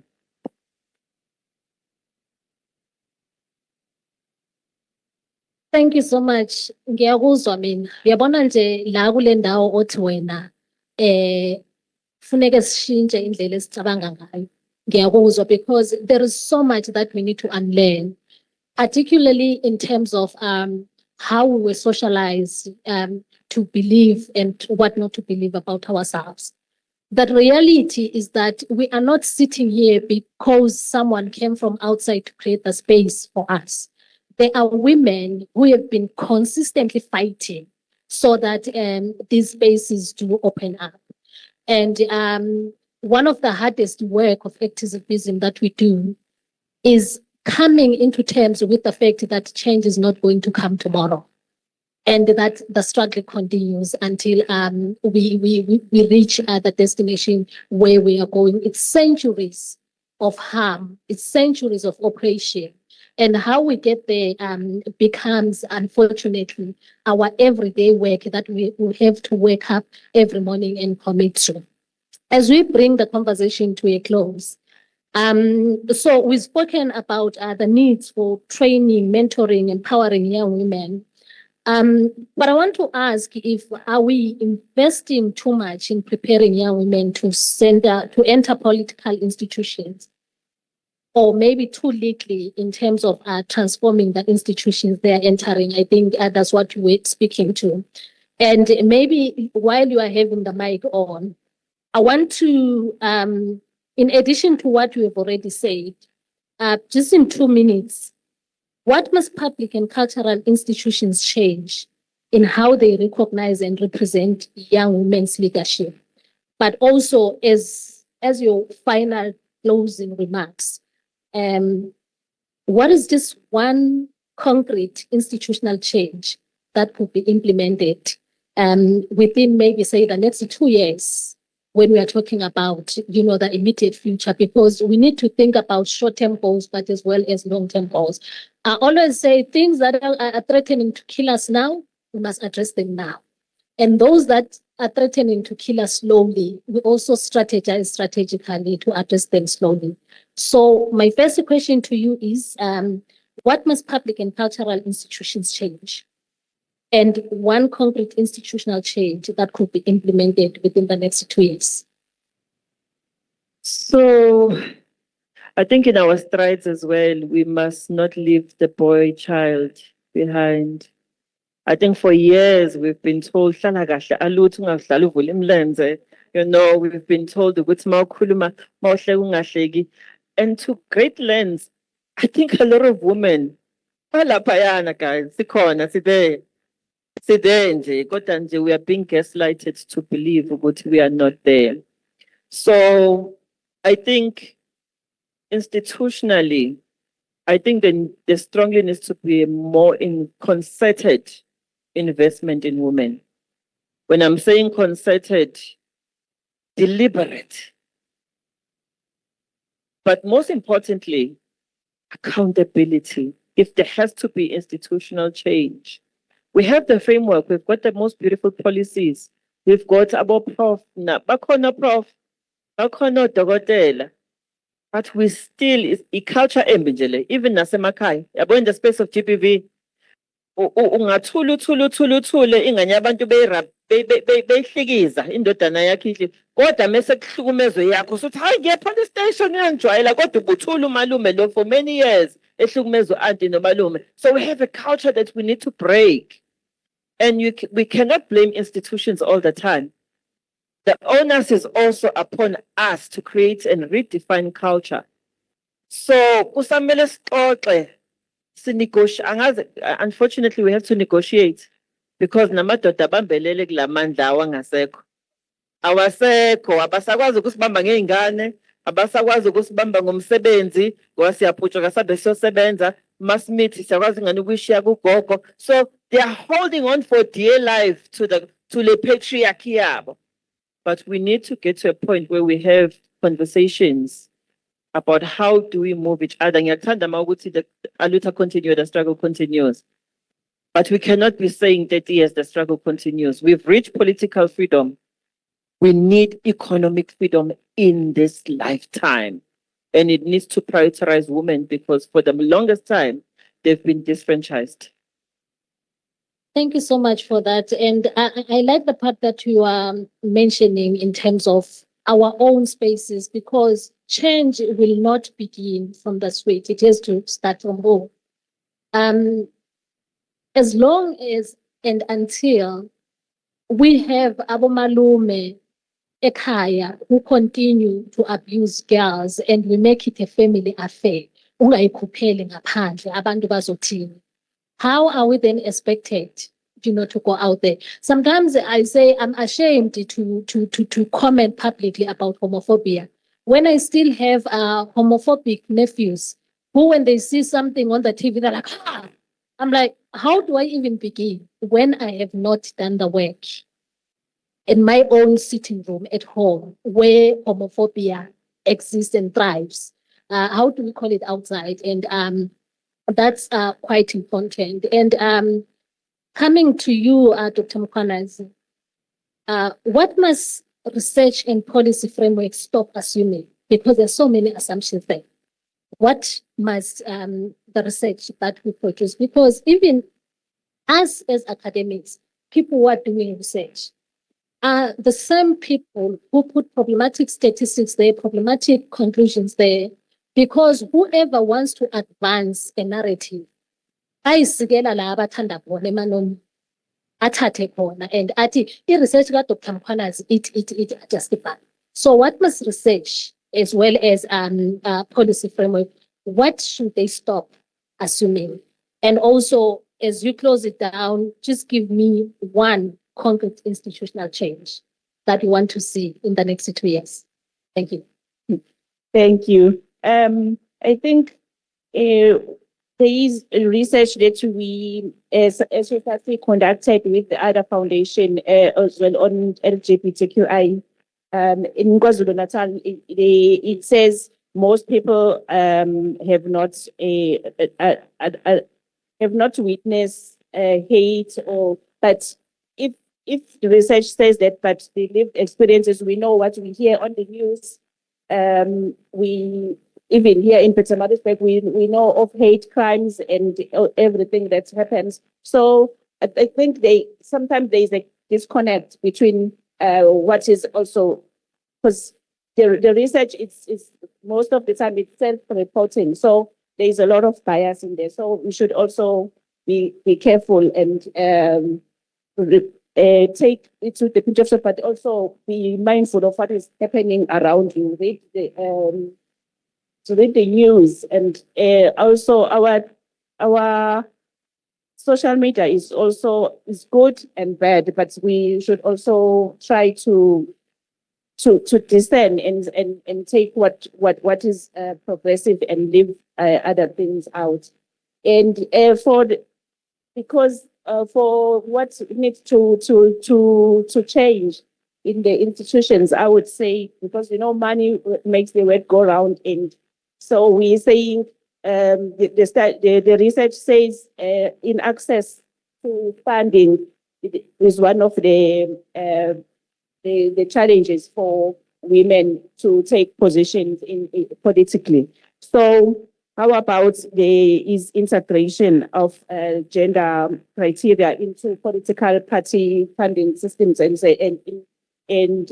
maybe mandates transparency as well in political parties, so that if there is cognizance of gender, if gender is considered when roles are taken, and then and the distribution of funds also, gender is considered, and then maybe there should be incentives for parties that do that.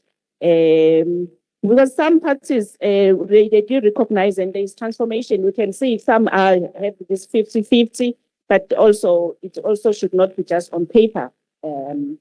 Yeah, I will stop with that. Thank you so much on that closing note of the political parties 50-50. I've spent the past 5 years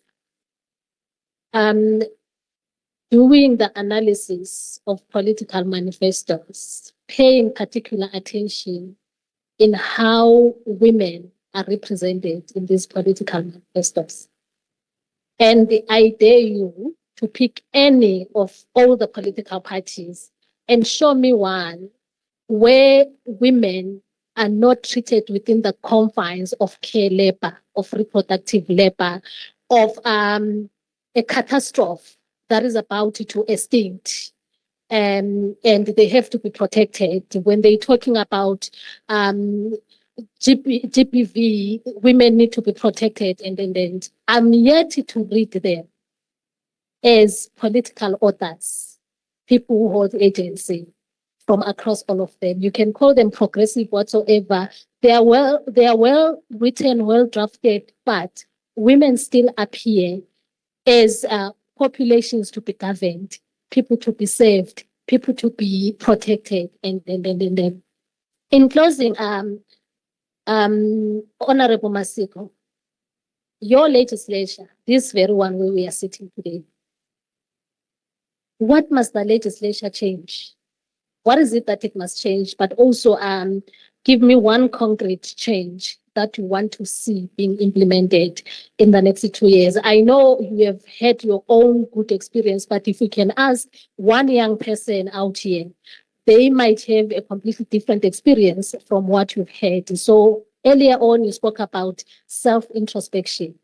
What must this legislation change? Thank you very much, Prof. Let me say first, I'm a bit disappointed that we started with Dr. Fikile. Now we are on Honorable Masiko as we close, but it's okay. It's a story for another day.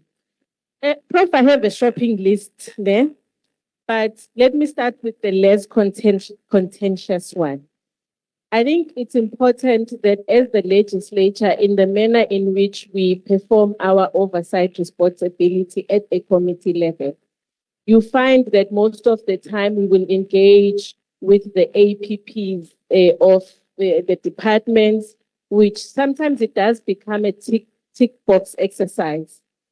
We do not consider what we call gender responsive budgeting, planning, and monitoring and evaluation. At that level, we forget about it and expect that at the tail end, when we are doing our oversight in terms of going out to the communities, we then ask our departments, so what have you done for young women?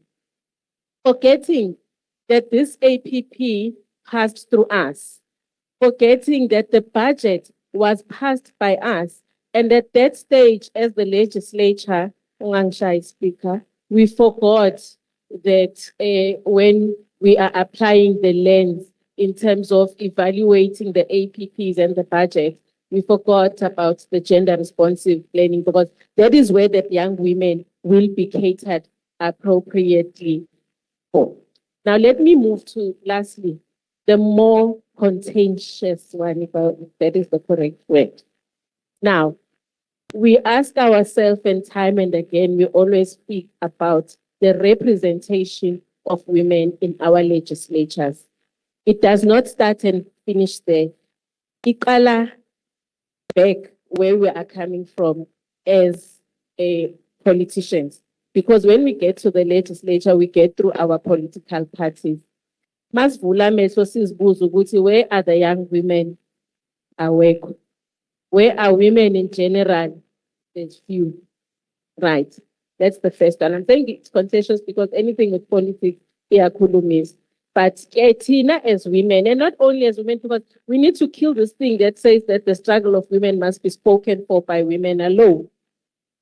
Advocates must also include men which are patriotic men, which are progressive men. They need to advocate for the representation of women and also young women in our legislatures.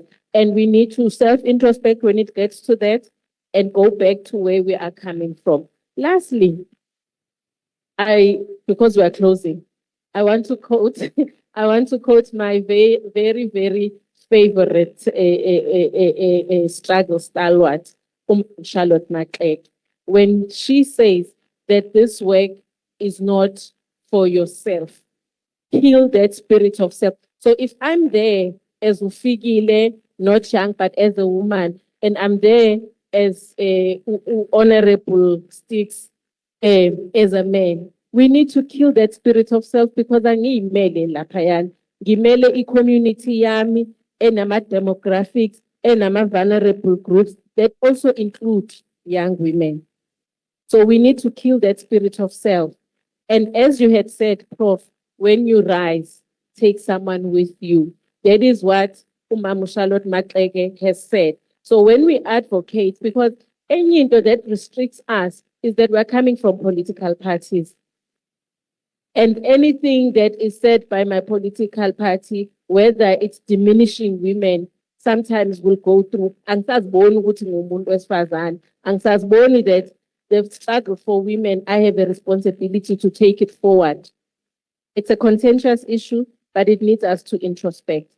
So that's why I'm saying that we need to kill that spirit of self, because we are representing the province of KwaZulu-Natal that has the existence of young women. And we need to think about those young women back home, abasemakhaya, abasendaweni zasemakhaya, who are struggling and are also seeing these institutions in TV as just buildings and nothing that will represent them as young women. So if we speak for and advocate for and play oversight for and on behalf of young women, we would have done a lot to ensuring that young women in South Africa's voices are heard and they're able to take a seat, not only take a seat in the table, but also become decision makers and have the power to take their lives forward. Thank you, Prof. Ngiyabonga kakhulu. So ngifuna nje njengoba uyivala ukubamba la othi mase sifike lapha asaziboni as women and we forget about the struggles. And one of my favorite authors writes about it's so difficult to mobilize against your own privileges.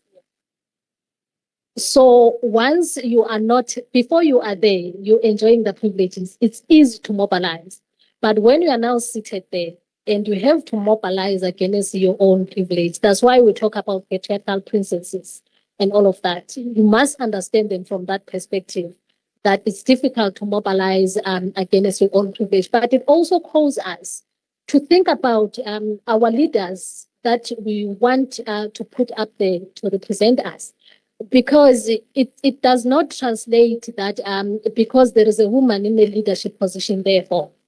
On one hand, we recognize the struggles that they're faced with as they are boxed into that boardroom. But on the other hand, before they even went there, were they thinking beyond the transformation of self or the transformation of our community? And by that, I want to bring the conversation back to our beautiful audience.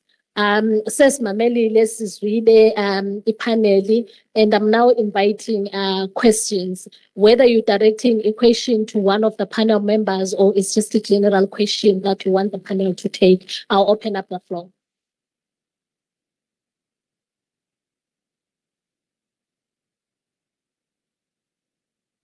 Oh, there is a hand there. Let me just stand. I'll take a few hands if there are any more hands, but we can be taking the one that we have here. So one in a white top, two, the green one. I thought I saw a hand at the back. Mid back. Blue one. There was another one there. No. Second. I'll say as a. Okay, we'll take these ones and then we will come back for another round if we still have time. Please go ahead. Ngithuka ngithanda ukubingelela noLesinto sami ngokukhuluma isiZulu but umbuzo wami uzoba kwi-English mode. Angithi protocols observed. Before I go to my question, bengibuza eminingi kakhulu but ngizogcina sengibuza owodwa. But I'll start with regarding the theme. Regarding the theme of today, we include young women in governance. I wonder if in future we could also include men to start conversation so that if we empower young women, we can also raise young men who understand the quality of respect, firstly, and also share leadership. Otherwise, we only know one side of the story and not the other one. I can understand that this is a women's space, but it could also be a real change if we could also include young men in the room in order for to have separate ways in schools, political parties, and also men to not feel threatened if women have leadership, but they could also learn to support it. My question is directed to, I'm not sure if I pronounce this name correct, but it starts with A. I will say that one in Sizulu. How it does. Yes. You mentioned something about our king. I will not dwell much on it. I'm sorry about that. But that situation showed that how hard for women to be heard and for their voice to be respected. My question is that how can the traditional institution and government could work together to empower young women without breaking, but to uphold both culture and human rights? Kunevesi lapha eBhayibhelini likaMartha noMaria. Labantu bobabili babengodadewabo bobabili, but kune-situation lapho khona uMaria ehleli enyaweni zenkosi elalela amazwi, but uMartha wayebhizi ngey'nto zakhe. Uyabuza uMartha enkosini ukuthi kungani angacela udadewabo angisize lento engiyenzayo. But uMaria uhleli lapha ulalela amazwi. I-right lento ayenzayo, kodwa akaceli inkosi ukuthi itshela udadewabo ayiyeke lento ayenzayo benze bobabili. So thina siyibonile leya situation kabayede, sayibona i-wrong, kodwa sikaze sifune ukukhuluma ngakho. So what I'm trying to ask ukuthi yiphi indlela ubantu esibabona ngathi benza into e-wrong but thina sisendaweni e-right, yini esingayenza ukuze sibasize, because sigcine simenywa yilabo abenza oku-wrong, sigcine sesibajoyina sithi hayi ku-right into yabo, thina singasho lutho bekuyilokho kuphela. Yabo. Ngizocela bengakuzwa okunye kahle because we don't have a monitor here. So ngicela just to phindele umbuzo ngexolisa. Okay, bengizoyithatha ibe yi-3 and then bese ngiyayibuyisa, but in the meantime, umbuzo, the first question or comment is about the panel itself, or the theme of the convening itself, young women. But what about young men? And I think it's a genuine question that you also raised to say, as we empower the girl child, where is the boy child? Because at the end of the day, when we do not involve them in these spaces, we are leaving them behind. But also, what do we make of them? How do we then tomorrow think about or blame them for failure to participate or to uphold to uphold certain responsibilities? And then the other question, the direct question, was on the issue that you raised on traditional authority. And maybe do you want to repeat that question? Or maybe the last part that I think that's the part that you did not ngisaba nje ukuthi ngingayibeki ngendlela oyibuze ngayo.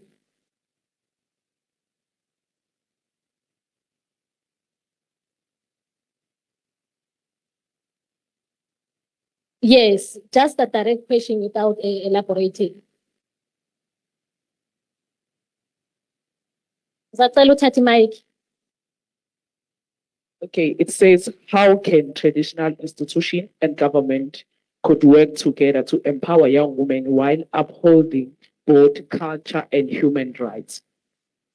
Ebe selula kulandawo where you spoke about Inkosi and the video that was that was trending. Would say, how do we hold accountability or question accountability at the same time exercising respect and intent? There was another hand. There were 2 more hands. Yes. All right. Greetings, everyone. Firstly, I'd like to honestly say I'm inspired by the representation of the panels that are in front of us. Oh, can you hear me now? I'd like to firstly say I am inspired by the panels that are representing us. It does show that representation does matter. My question, I would also say, as a young woman, many young women want to lead, but don't know where to start. What practical opportunities and mentorship programs exist to help us participate in governance? And just to also ask, you've mentioned the barriers that we do face as women and also as the LGBTQI+ community that we face in the public and in leadership. What are these commitments can government make today to remove these barriers? Perhaps you've touched base on that, but I'm just interested in maybe understanding and hearing that. Thank you very much. Okay, did we get that question? I think the first one is clear. You talking about mentorship, participation, and where do we start as young women if we want to, have access to these programs? And then the other thing has to do with barriers that we've identified, and to say how can we practically remove them so that young women and young people can participate. And there was the last you heard. I'll come to that one. Thank you very much, Prof. Ngithanda ukubingelela and observe the protocol that has been observed. Igama noNjabulo ngamadokotela. Ngisacela ukhulumele phezulu kancane asikuzwa ngapha. I think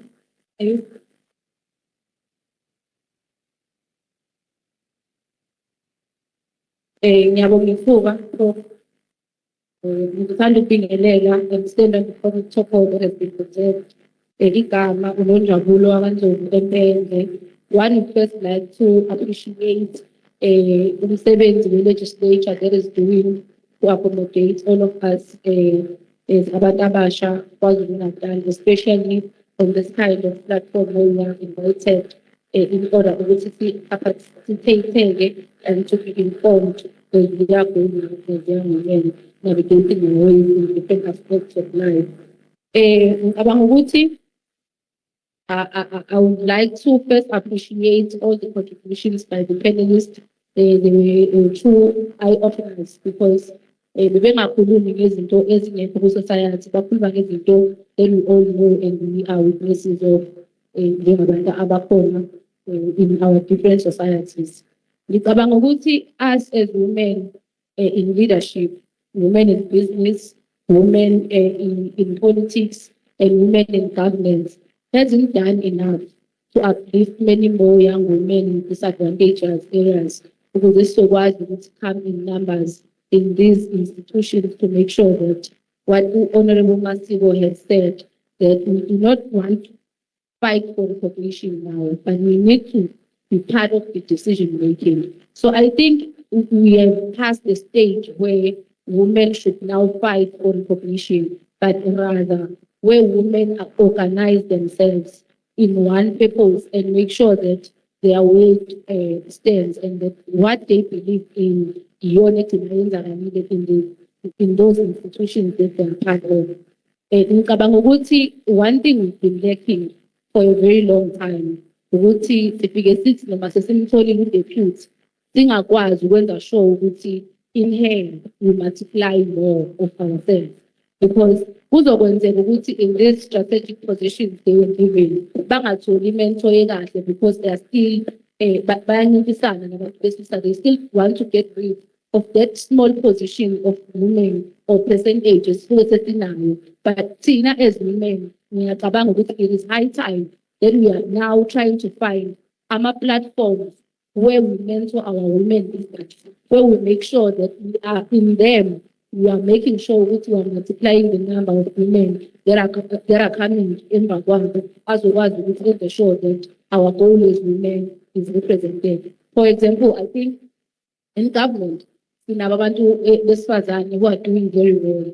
Something that's a short manje as women is to make sure that we create platforms for those people to flourish. To make sure ukuthi babuyisa leya into esithema sikhula singingane uthi mawuzwa ngoMawulu Mandela, you know ukuthi that ideal one person obukela kuye sibanike the platform yokuthi we want to clap for one another, we want to echo sounds of effect when we see one woman eyakuleyo position and making sure ukuthi wenza kahle kulesi sikhundla suke entrusted in this. Furthermore, I believe ukuthi those asebengaphambili nabo basasenayo responsibility to close the gap. Ngicabanga ukuthi seyinkulu kakhulu esikhona phakathi kwethu esisengemuva nabangaphambili egcina kongaze ukuthi abantu besilisa they can use it to develop hate within ourselves. Engazi ukuthi khona abantu abalidayo abaphakeme, khona abantu abangakwazi ukubona abanye abantu besifazane okungabagcina becapitalize kubo kakhulu in making sure ukuthi when it comes to into yokuthi ku-distribute ama-positions, we find women standing in corners, bashing one of them own, ngenxa yaleya hatred esingakwazi ukuyi-dismantlisha simply because akakwazi ukuyivala kahle i-gap yokuthi now that I'm here, I'm willing to lend a hand, ulandelayo, ngenze kanjalo. But ngingacela nje kuma-panelists ukuthi asilekelele in understanding ukuthi how can these platforms engingashoyo can be created to make sure that those in leadership are given platforms to make sure that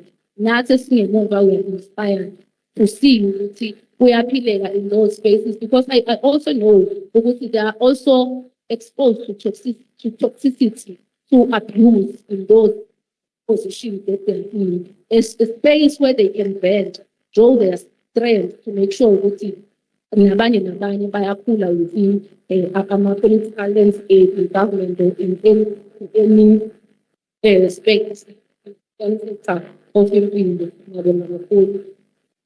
Okay, ngiyabonga laphayana. I think i-comment is really, and then nombuzo ekugcineni. So in the interest of time, I think I will take the last hand and then ngizobe sengiyivala bese mase niphendula bese niyavala. I think there was a last hand there, just to check if angishiyanga omnye. I'm only seeing one hand here. Is there another one? Ngingakavali. Ngiyavala ke ngawe lapha emva. Ngiyabonga.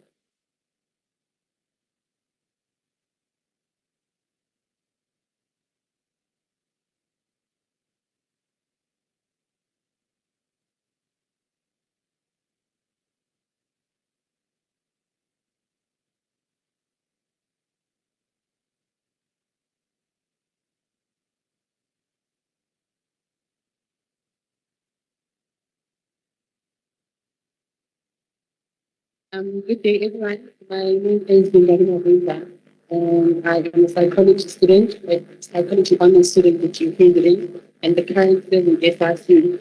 So, I believe that universities are doing the utmost best to raise awareness and create inclusive environments for all students. However, I still believe that more can still be done. So my question is, how can universities improve their facilities for inclusion to ensure safety and empowerment for women and the LGBTQ community in campus spaces? Thank you. I don't know if you guys heard my question. Yes, we did get the question. There was one more last hand at the back.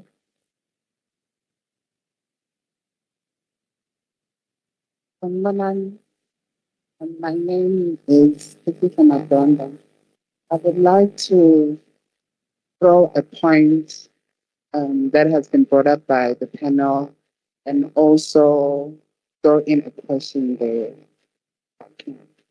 So the panel did talk about challenging traditional authority versus Western ideology and hindrances in women leadership.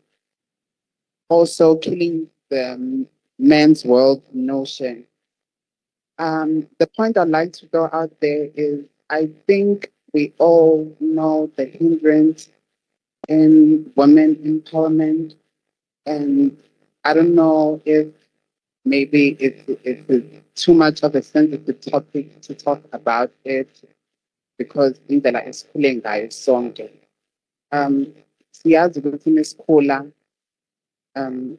traditional authority like psychologically traps women into thinking they are not good enough to lead anything. Ngendlela zokuthi indoda only that qualifies ukuthi iyokhuluma emsamo and connect to the ancestors, and indoda only that can lead certain ceremonies, and indoda only that is trained to take leadership roles, where else lived experiences contradict that because there's a lot of strong households that are built on the backs of women.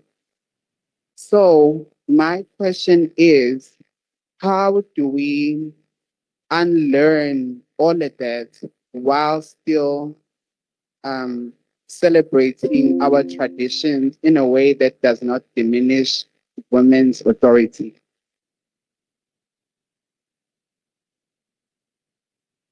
Okay, thank you so much. I think these are all questions that we have. So in the interest of time, I think other lengthy conversations can be taken during lunch break or tea break, but I'll give all of you a round to respond, either it's specific questions or general questions. Over to you. You can start. So, the crazy part is that umuntu wesifazane wayehlonishwa kaZulu. Umuntu wesifazane in culturally. Kwakukhona le model yamabhubesi where the mother took care of the home and the mother was respected. The queens led. But say otsotsi bahlakaniphela bashaya psychology bayiphendula yonke lento. So just to answer the quick one. So young men's representation, I think we have to take into consideration ukuthi socializing ngendlela engafani.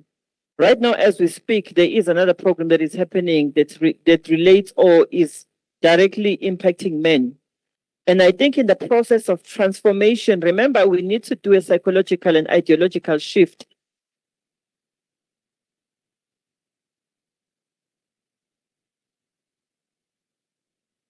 We need that psychological and ideological shift before sihlangana. Otherwise, sizohlangana manje sizogwazana. So sizofika isikhathi la khona mase sithi sinama settings anje mhlambe kukhona besilisa nabesifazane, but for now we need to redefine the role of who is a man, what is a boy, what is a girl, and what is the expectation in society. So there's a lot of unlearning. Sizofika la ufuna ukufika khona.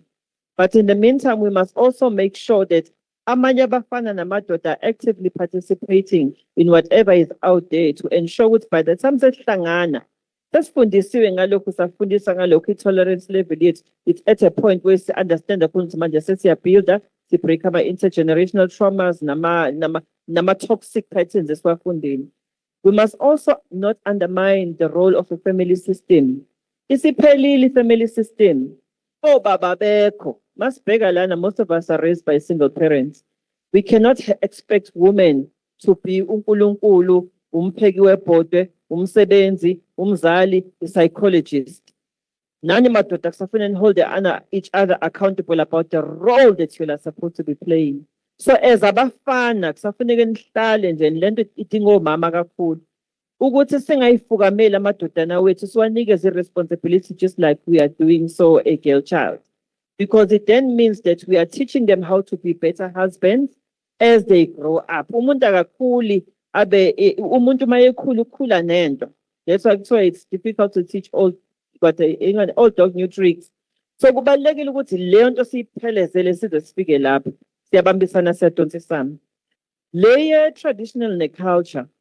We must be realistic. Khona izinto ebesizenza ezi-cultural but that no longer serves a purpose. Or esizenzayo that serves a purpose but a damaging purpose that further takes us back than takes us forward. If i-culture izokwazi ukuthi i-reject ukugibela amahashi bakwazi ukuhamba ngey'moto, bayeke ukudla uphuthu nobhatata badla amapasta no-pizza, which is foreign foods and foreign thinking, and listen to foreign music, it means that culture is able to adapt to create a new status quo, one that is premised on healthy, positive projections of masculinity, of femininity, not lo toxic esubonan. So in a nutshell, government needs to invest a lot in ensuring that education gets to, remember abantu abaningi aba-cultural, angisho ukuthi abafundile. But indawo eningi zasemafamu, abaningi bakhona bazange bafike at university level. No gogo bethu because of the system, bakhule bengazange bafunde. Kumele sibahlangabeze ngokuthi sibalethele imfundo eduze kwabo khona bezofunda ukuthi hey, le ndlela engenza ngayo ngithwala umntana abantu sengimbulele psychologically because ngimbulele. Le ndlela engenza ngayo when I force myself to a woman or mangimbona umuntu umuntu esifazane leadership ngim-objectify mangimbona nje ngibona ama-hips ngibona amabele ngibona ukuthi isiqu sakhe siwumuntu lo okwazi ukuyithathela iy'nqumo futhi ongacontributor in my life. We need to be able to bring education because education can then break ignorance. But naleyo education funeke siyi-simplify ngeke sifike sikhulume lama-bombard lamagama esiwakhuluma la cha funeke sibachazele i-abuse injani masikhuluma nge-verbal abuse khona kade bengazi nokuthi i-verbal abuse nje bade kwenzeka umkhuba nje not so long ago abanye bethi hayi into yasekhaya lesiyijwayele manje bayivezelani yabona. But if we come there and say we are educating them to say yes into yasekhaya, yes isikhule siyifunda, but it doesn't necessarily take us to a space lapho ingane zizokhula ziyi-healthy.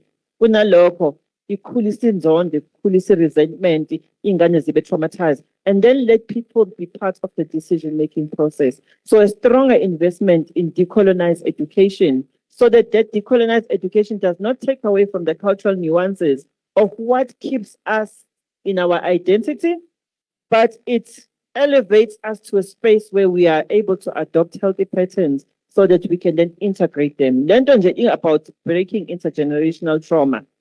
The trauma yo baba mkhulu abafanga lezi ayikhathi. Then the last one, again, ikhona imithetho siyacela ayimplementwe. Ayimplement imithetho. Singagcini nje ngokuhlobisa ngayo. Asi-implementeni. And if in spaces where we are not, then let's hold each other accountable. Makti constitution is the highest in the land. Let's see that happening. Then finally, at university levels, curriculum needs to change. Getting as the UK is an issue, they will introduce gender-based kind of studies across board. We need to be introducing such things so that even no kamuke khaya la kudlaliswana ngewisa khona amakhaya la kudlaliswana ngewisa utest ukuthi ngempela ukholo lakho liqinile uthi mawungena kuthiwa cha uyaphila ndoda athi mayifika lapha esedlalisa umngane wakhe ngewisa umngane wakhe akayijwayele leyo athi mayifika la university understand ukuthi hey iwisa ngathi beli wrong. But secondary government also needs to invest in identifying gaps because remember we are transitioning in this democracy. Especially LGBTI, trans men, trans women. If I go now to a clinic, I will not get a psychologist who will be able to help me because our work is skilled. If I go now to an endocrinologist, a few will understand my journey to transition because our work is skilled. So government needs to engage civil society, need to engage clinicians to say, how do we transition our policies and constitution in alignment with the lived realities of everyday person's life? Localize.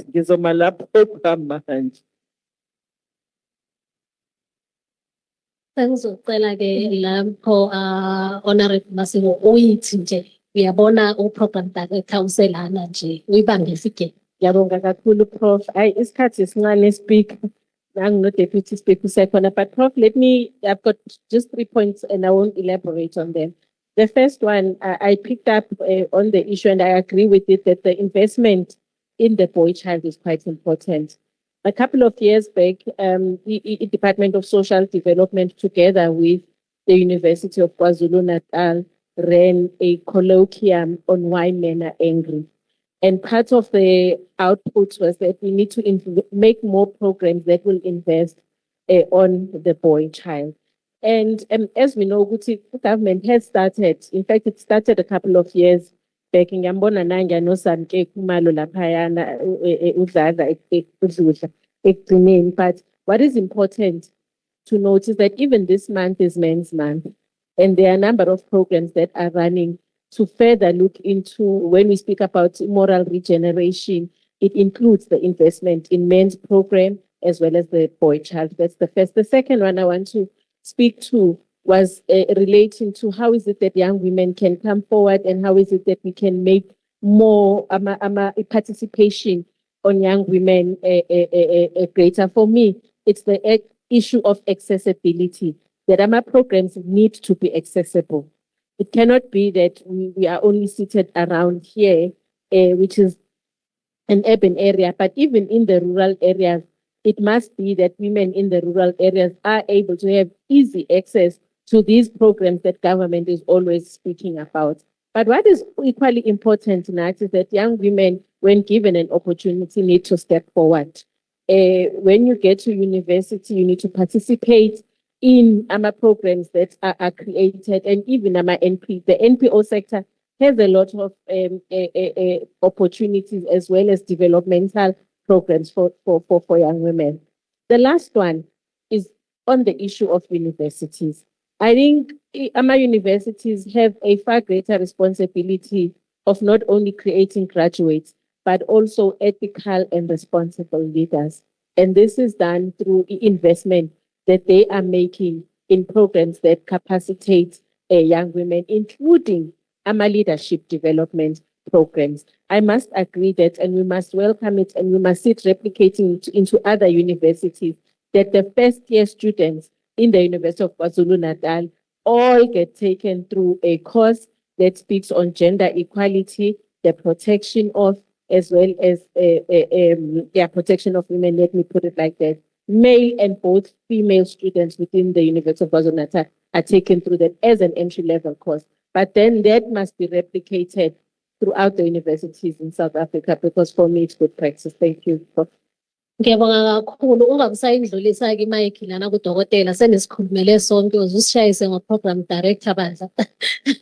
Siyabonga kakhulu. Thank you so much, and we hope that these engagements do continue. They do not end on this panel, but they continue both as conversations on corridors, but also as part of programs that are running through the province of KwaZulu-Natal. Thank you so much. Siyabonga to the panelists.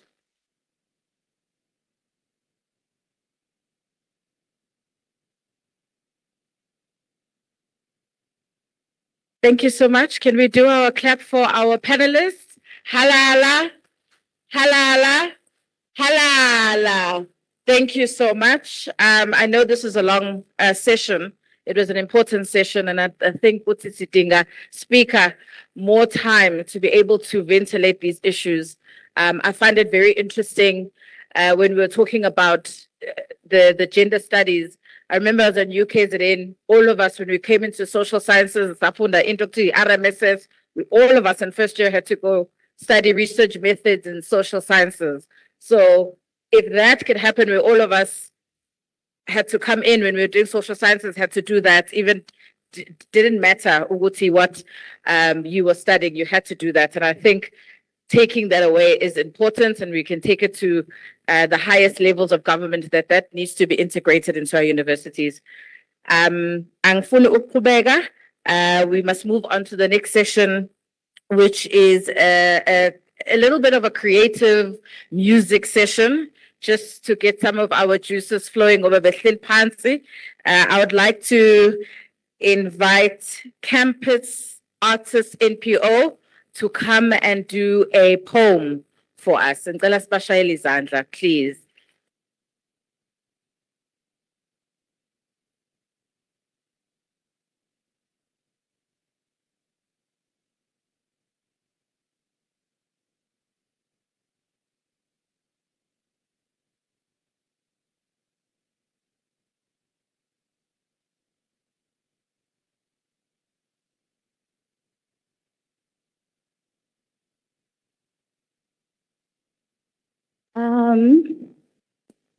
Good day to you all, Program Director, honorable guests, distinguished delegates, ladies and gentlemen, and gender diverse individuals.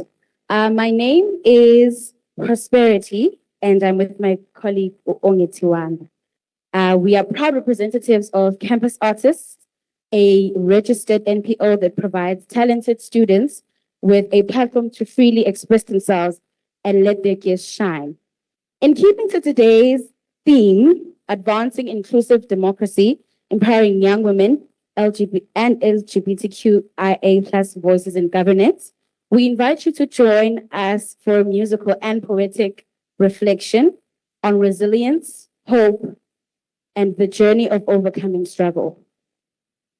We begin with Stand Up by Cynthia Erivo, followed by an isiZulu poem celebrating how far we have come despite the hardships we face. Thank you, and we hope that you enjoy our performance.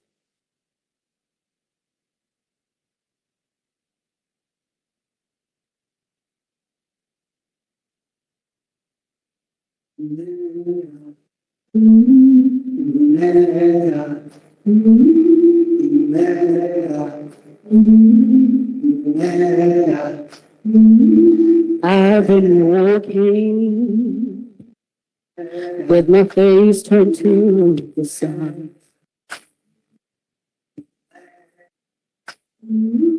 Weight on my shoulders, a bullet in my gun. And I got eyes in the back of my head, oh, just in case I have to run.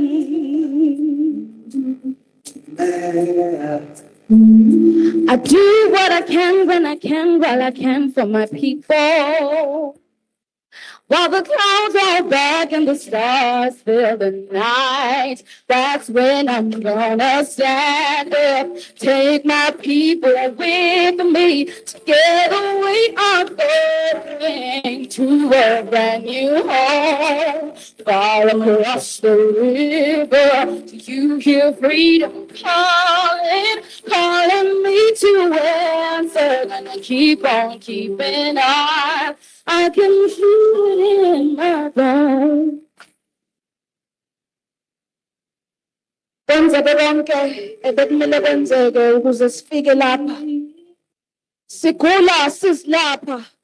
Sibadinga bethi siyavilapha.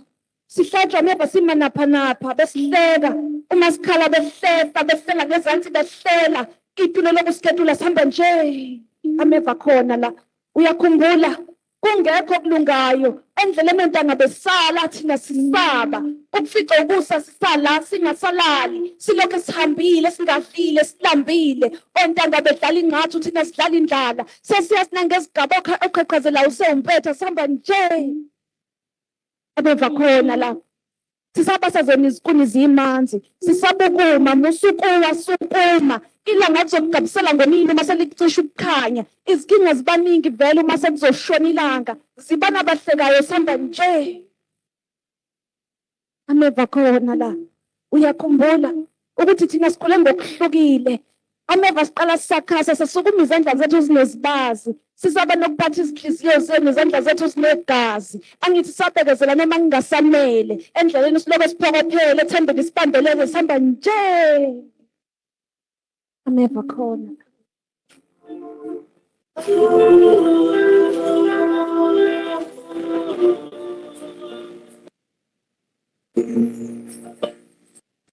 and I know what's around the bend might be hard to face this alone.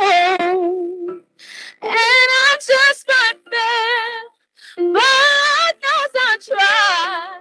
So it's God's behind the sky.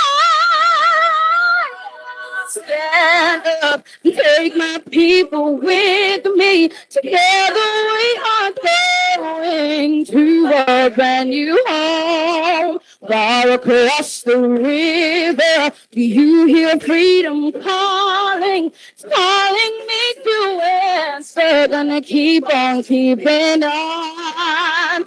I'm gonna stand up and take my people with me. Together we are going to a brand new home.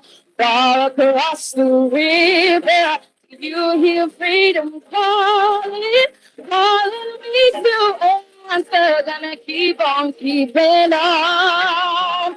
I'm gonna stand up, take my people with me. Together we are going, sing you home. Far across the river, I hear freedom calling, telling me to answer. Gonna keep on keeping on. I can feel it in my bones. And there to prepare a place for you. And there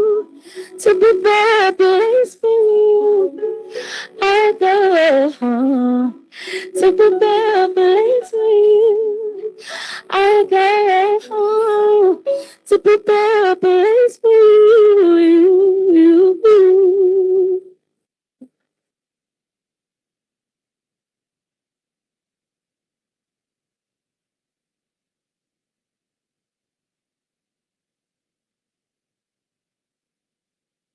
Can we please give them another round of applause? Oh, that was so beautiful. Thank you so much, young, dynamic, beautiful ladies from the Campus Artists NPO. Thank you so much for that rendition. We will move on to the panel number 2. Hopefully we will get through this. That will happen really, facilitator.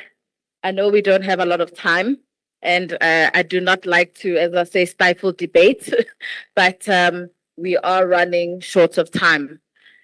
Delegates, I would like to introduce the next panelists for the next session, falling under gender transformation and inclusive democracy, including LGBTQIA+ perspectives.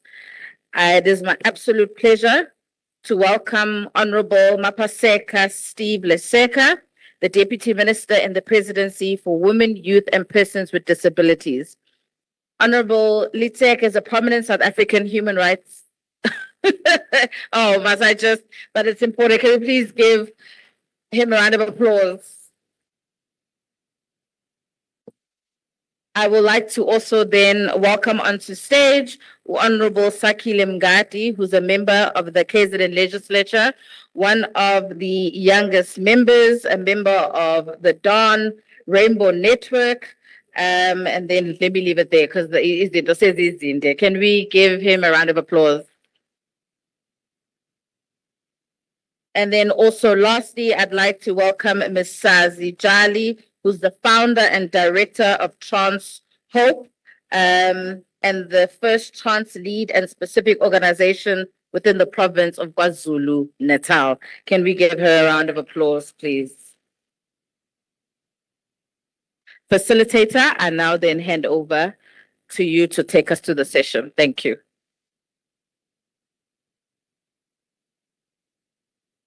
Thank you so much. Am I audible? Okay. So,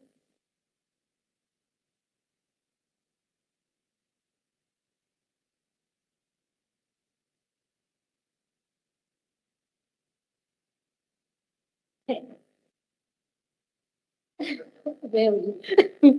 So we move to our second panel. I don't have to, recap the last panel because it's still new. So we're moving to, so now we are turning to the relationship between constitutional equality, institutional practice, and the everyday citizenship of the LGBTQAI+ people. What we understand is that South Africa's legal achievements are significant, but also we know that rights only acquire meaning through institutions. When a person enters a clinic, for instance, when they report violence, when they seek accurate documentation, when they are at church or cultural events, that's where meaning actually, that's where identity actually translates into meaning or everyday lived citizenship. So I will start with you, Honorable. So you've already been introduced. I don't need to introduce the panel members again, but the question that I'm starting with you is, we know that South Africa has one of the strongest legal frameworks, particularly for the LGBTQAI+, in terms of equality. But also discrimination, exclusion, and violence remains part of everyday life, where the promise of equality most seriously. So the question to you basically is where, within this whole institutional structure, within the constitutional realities, is the promise of equality most seriously interrupted between law as well as lived realities. Where do we see these interruptions? No, thank you so much, moderator, and good afternoon to all the members of the legislature who are here, as well as the distinguished delegates here, my fellow panelists. Look, indeed, the Constitution of South Africa is one that is folded and it's celebrated globally. And it's quite important to realize it's the first constitution that has clearly described a non-discriminating approach to it. And secondly, it's a constitution that has made promises, promise of equality, promise of dignity and freedom. And it's quite important to realize that this constitution provides us with a foundation, and this foundation really gives us power. Now, the question that you've asked, where is this constitution disrupted? Now, a country like ours that has got over 15 pieces of legislation, these are protective legislation measures, whether you're talking about, employment equity, civil union, you're talking about hate crimes and so forth. These are protective measures because that's a protection that we've guaranteed in the Constitution. The disruption often happens in society. The disruption often happens in service point. I mean, when you look at the statistics, of whether LGBTI persons do access, adequate and competent health services.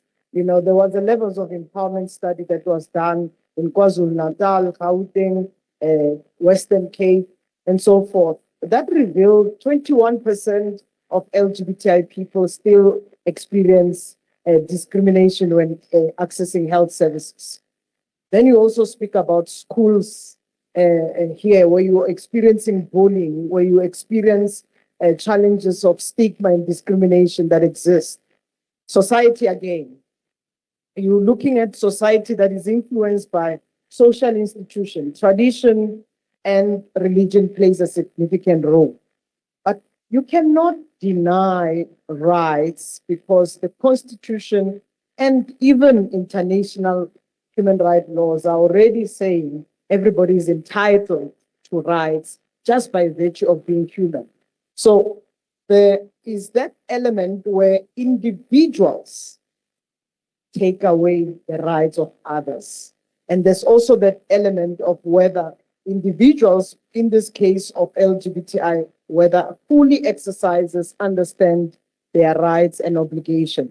So it's also that checks and balance around civic education. When do you access it? And when there's injustice or when there's disruption, when and how do we attend to that? So this constitutional question, it's also a democratic question around the issues of who then is included, who governs, who has knowledge, who is administrating, and then also who feels safe in the environment. Thank you.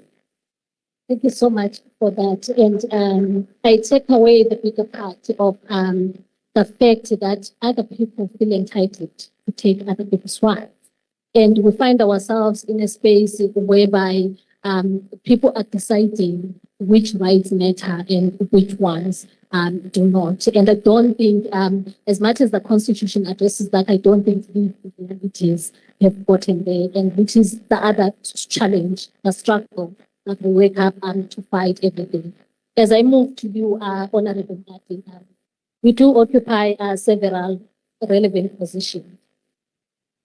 As a young member of the legislature, an opposition spokesperson, I understand, a provincial party leader and a member of a political network that's advocating for the LGBTQIA plus inclusion. What responsibility do political parties carry in ensuring that the rights of the LGBTQIA plus is not confined to policy statements, but also reflected in the party cultures as well as political language, not just in terms of, in the writing, because we've already problematized our constitution being the best. but also lacking implementation. What responsibility do political parties have? Thank you, Program Director. Allow me to greet everyone here. I think protocol has been established. You know, it's a very important question that you raise because I think political parties in general are custodians of so much of what goes on socially in our country. And I think they set the tone. And so when you carry the responsibility of giving societal direction and sort of setting the atmosphere to or with which society operates, I think you carry a direct and an indirect responsibility to not only speak around inclusion, but to also emulate it in how you function as an organization. And it shouldn't be done superficially. What do I mean by this? It shouldn't be done in ways that say we will attend things like Pride as political organizations, set up our tents, hand out pamphlets, and call it a day. It should be the organizational culture that emulates that internally. And that basically means that as political organizations, we shouldn't be politicizing the matter of inclusion of LGBTQI plus persons and women. It should be something that we practice every day.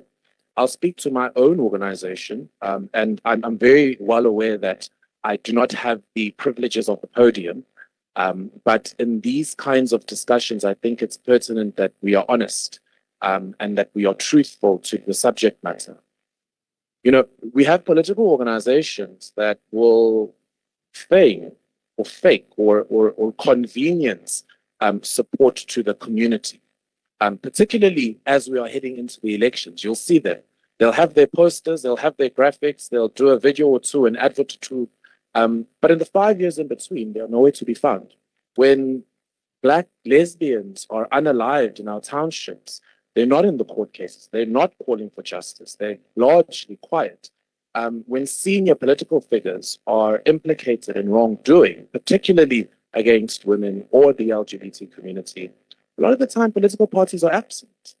We only see the voice of political organizations in times where they are seeking to benefit.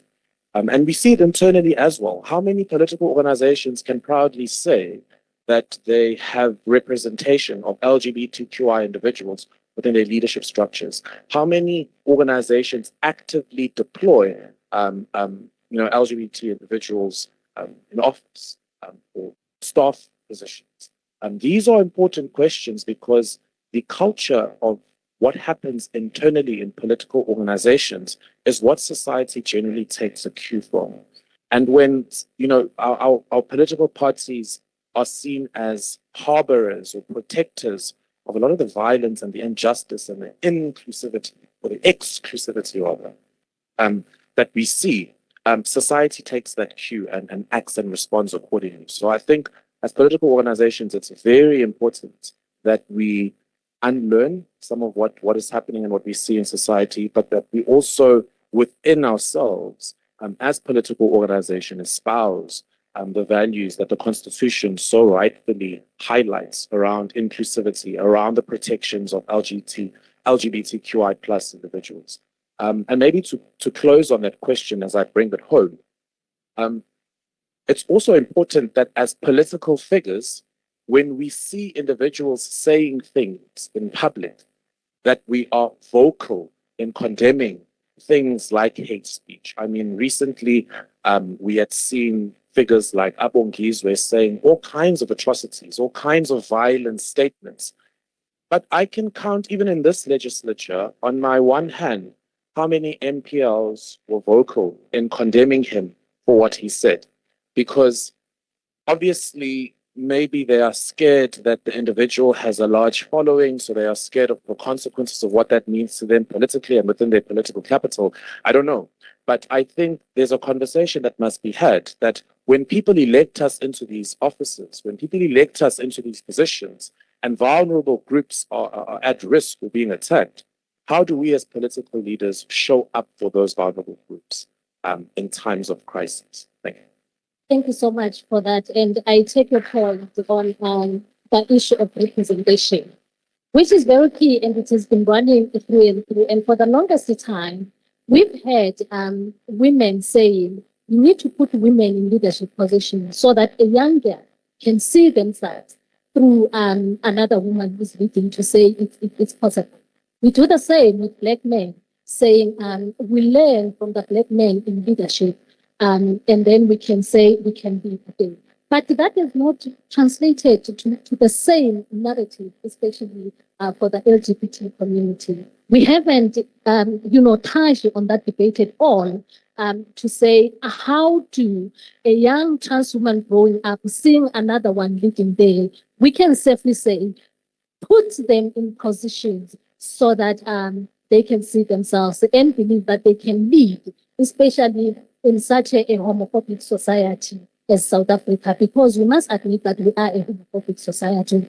But as I move to you, Ms. Jane, your public and cultural work has actually challenged the claim that transgender identity and African cultural belonging is incompatible. Right. So my question to you is, what does this reveal about how culture is interpreted, contested, and politically policed? Because some people will go as far as quoting a scripture from the Bible to justify whatever narrative that they want to justify. Sometimes people will talk about their culture to say, this never existed in our culture. And we then ask, which culture, who is our culture that we are talking about? So what does it mean for you? Ngiyazwani? Alright. Ngiyaxolisa ama-night ngizozama ukuyibeka ngomakela because when we speak of culture, we always start very far and think of a culture as something new, but culture is something that you inherit.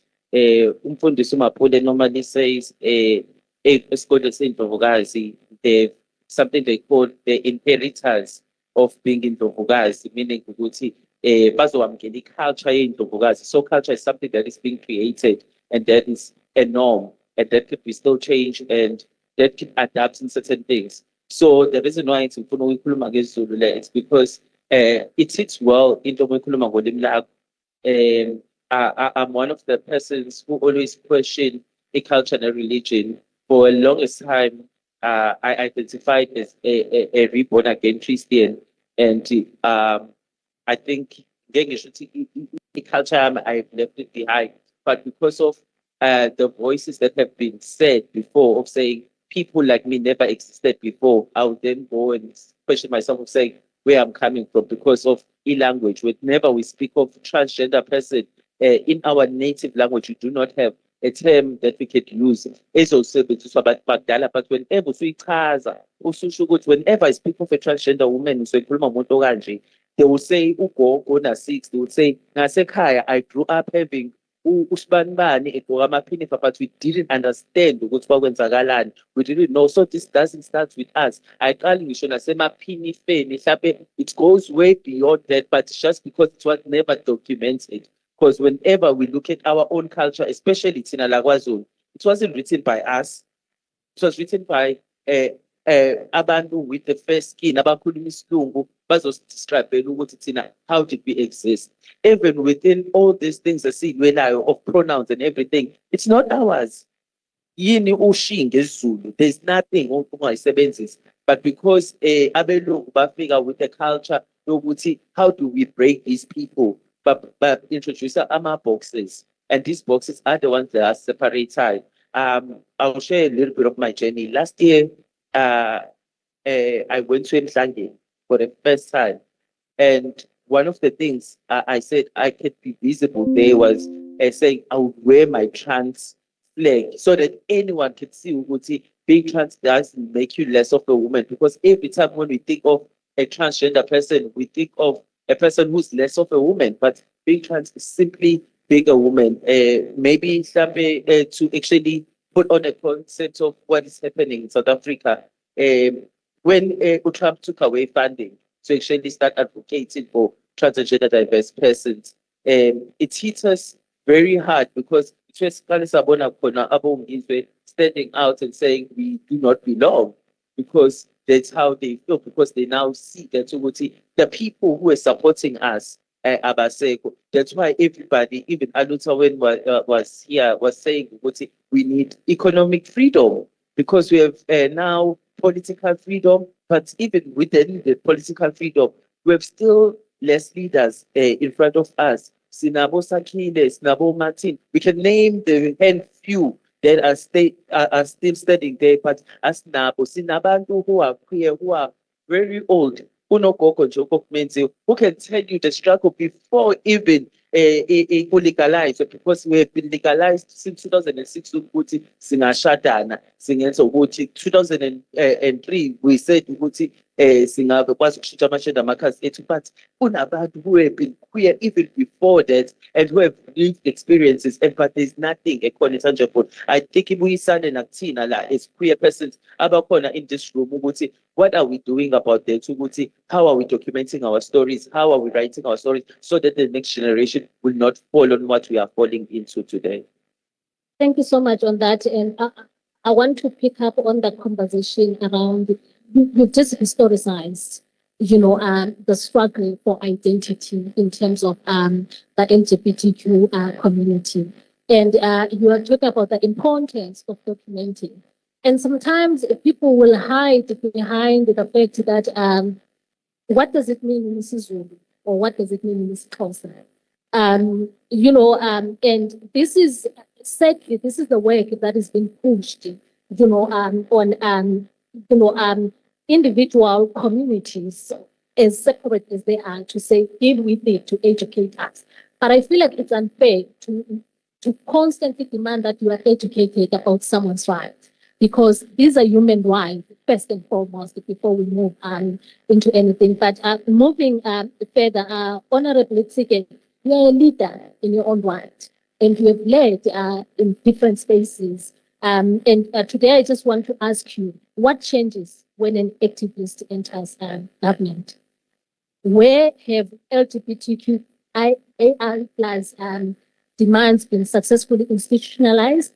And where does the state remain most resistant to transform? Because the narrative that we have is, and we know, that you cannot change the system mainly when you're outside. You need to enter the system so that you can really identify where are the barriers. What changes when an activist enters the space? I think it's a fallacy to assume that even those who are outside the system can't change the system. In fact, the progress we see in South Africa has been a combination of those inside and outside.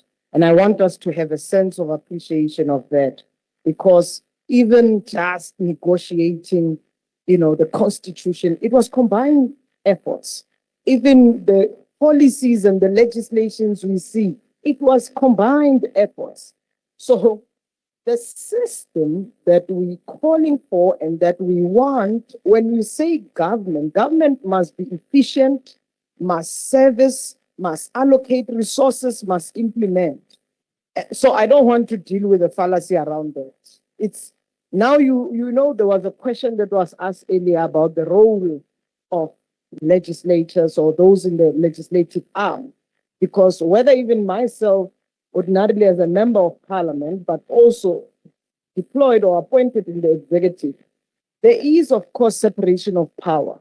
But the work that I take from the department goes to parliament. I account to parliament. I present the plan to parliament together with my minister, where we then get an approval of the plan and also of the budget.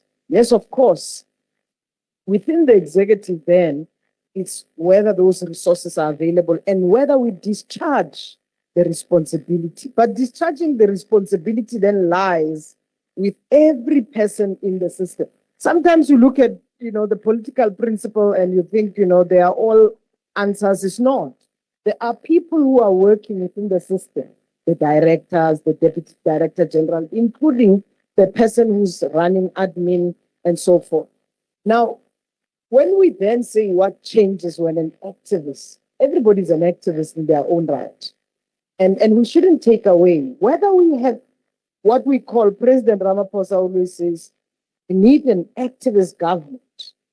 It's whether there is a kind of coordinated, seamless approach if from our ministry, which is not an implementing arm, by the way, we are not a line implementing department.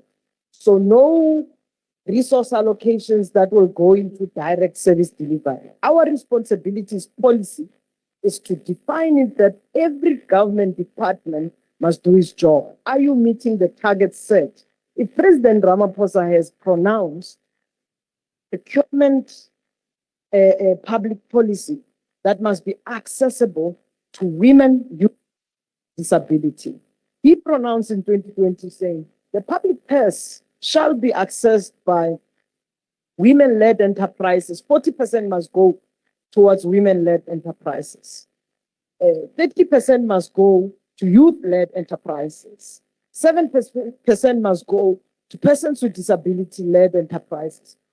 In this context, now the question then becomes an intersectional thinking.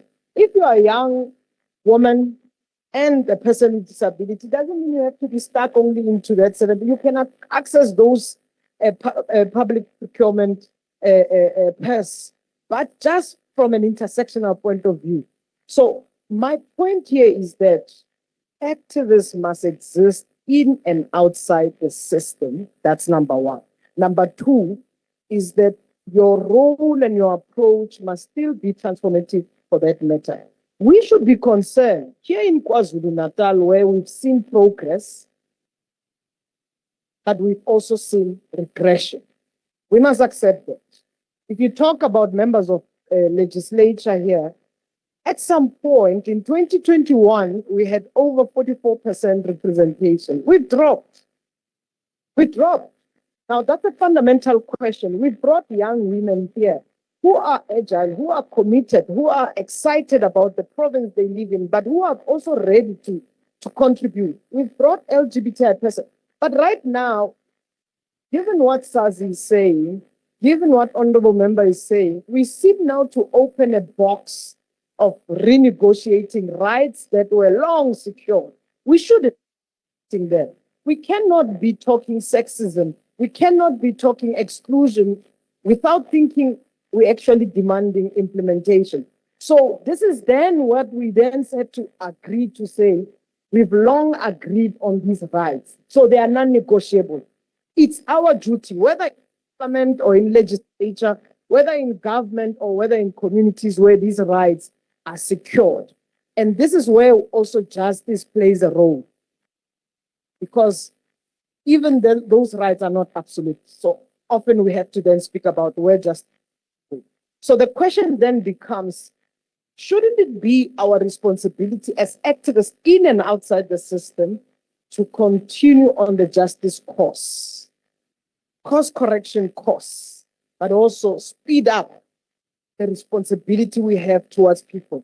Because it's unacceptable if you're going to still have hate crimes, hate speech. I think you were talking about inclusion. Hate speech happening. So at what stage do we then actually act and use institutions of democracy? Because democracy is a very important democracy that we must safeguard, we must protect, and we must still advance. And then also when you then say official or public implemented their duty, what are the consequences? Because it's unacceptable that we come back, departments have returned back their money, they have not spent the monies that were allocated. You know, we have not created more opportunities because it's unacceptable. We have high unemployment in South Africa. We've got high levels of poverty. We've got exclusion education system, you know, because it's only for a few. But when you don't spend resources, there must be consequence. And for me, that's an activist both in and outside. Public cannot also be bystanders. I want to say this because we cannot hand over the power all to just public representatives. We have asked them to lead. Now the question is, do we then become relaxed depending on public representatives, or do we also still continue to inform these public representatives? Because remember, we have a deal. us as communities and public representatives, we have a deal. When we went and to make claim as politicians to saying we are prepared to fight for this and that, we have a deal. Now, that means that deal must be kept alive. That deal must be kept alive. I must be able to come back and give feedback.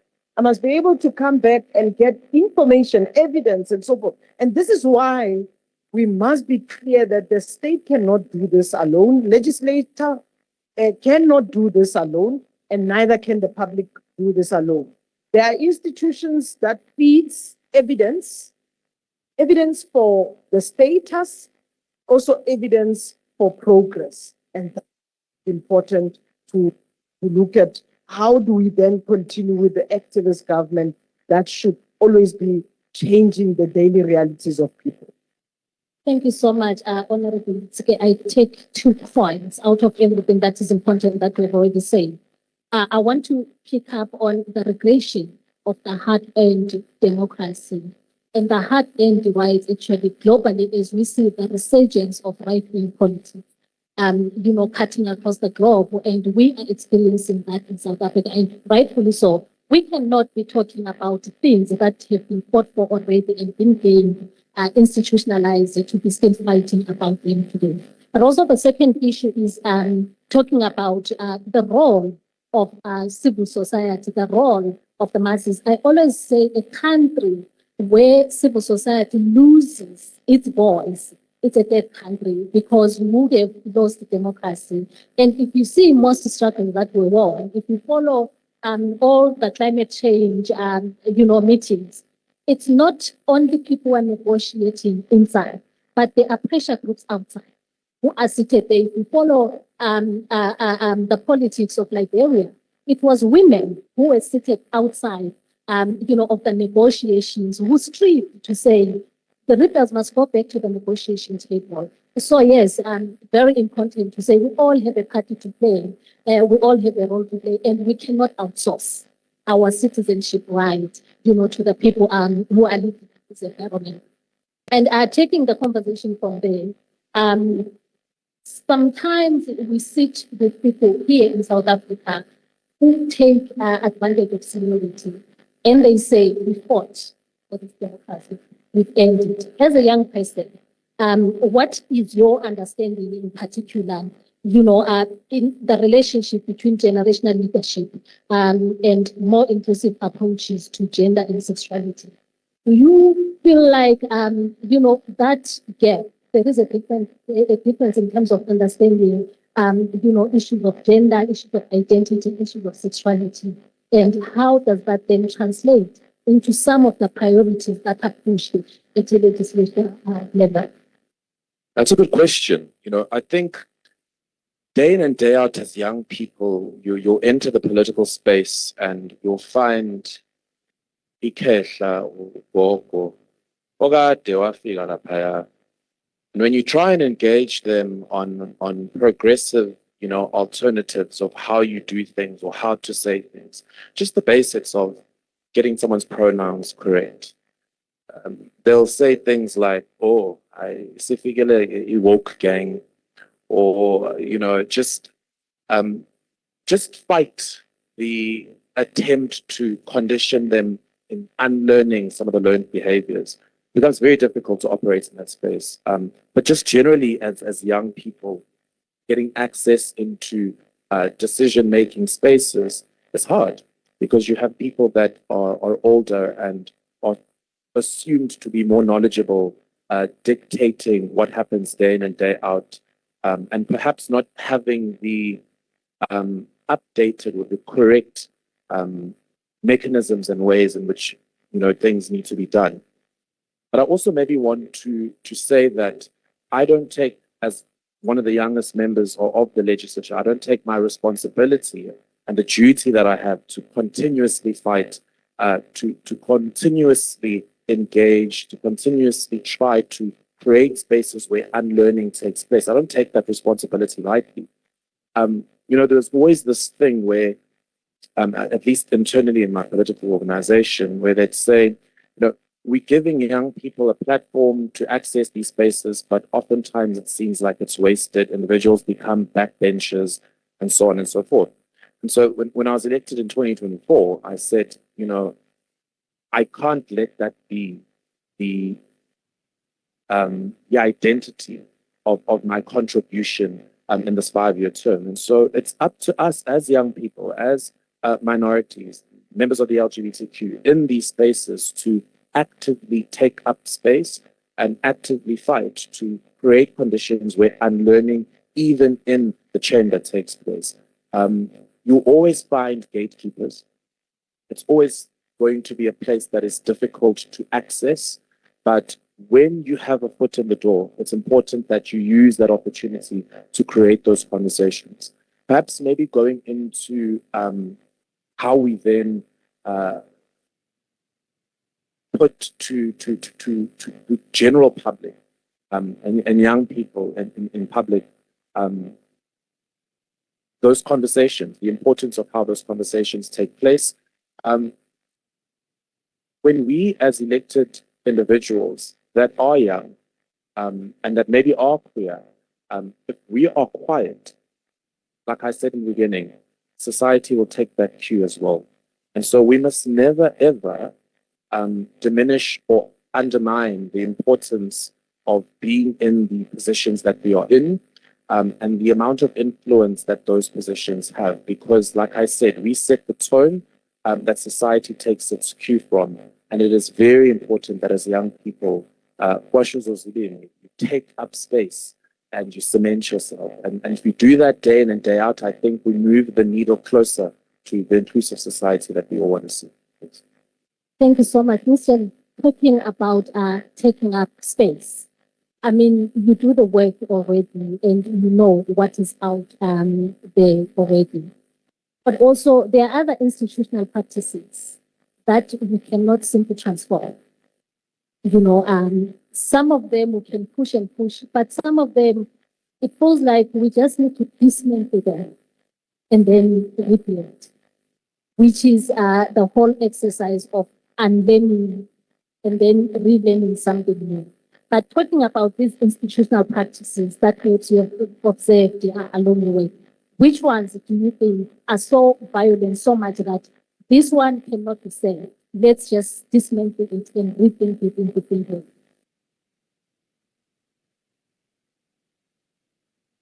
I had notes and I see now in that I have had, but Uma earlier on, Honorable Speaker said within the 7 administration, there hasn't been any work done, which is a lie.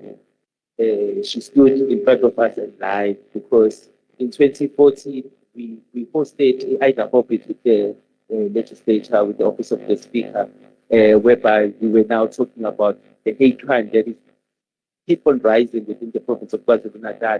And one of those things that we saw there is that we are leaving other people behind that we really need to have within the table or within the space. So I would say one, from Department of Health, we are really still struggling.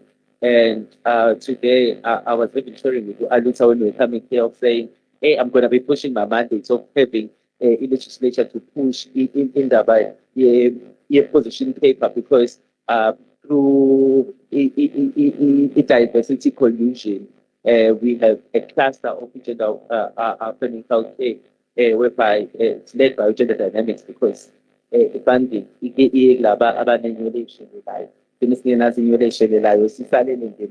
but anywho, I was saying earlier on, the position paper is something that we really need to start pushing.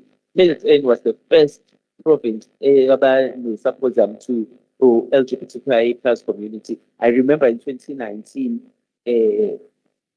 Nalandwa, it's again to come to a meeting to actually start talking about these things. But 2019, we have been having this conversation with the MC of Health, and it's still not happening. Today, we're sitting here and we still have to travel to our Eastern Cape to actually start providing our services and in our facility to do certain things. So I believe we will see sometime we speak of accountability, and we do not know how to then follow on those footprints, what does the accountability mean? Because we see support, but the type of support that you say is not relevant to what queer person. I would talk basically maybe about pride, because like you did talk about these certain things, we would see certain organizations would say, we're going to come and support pride and other things.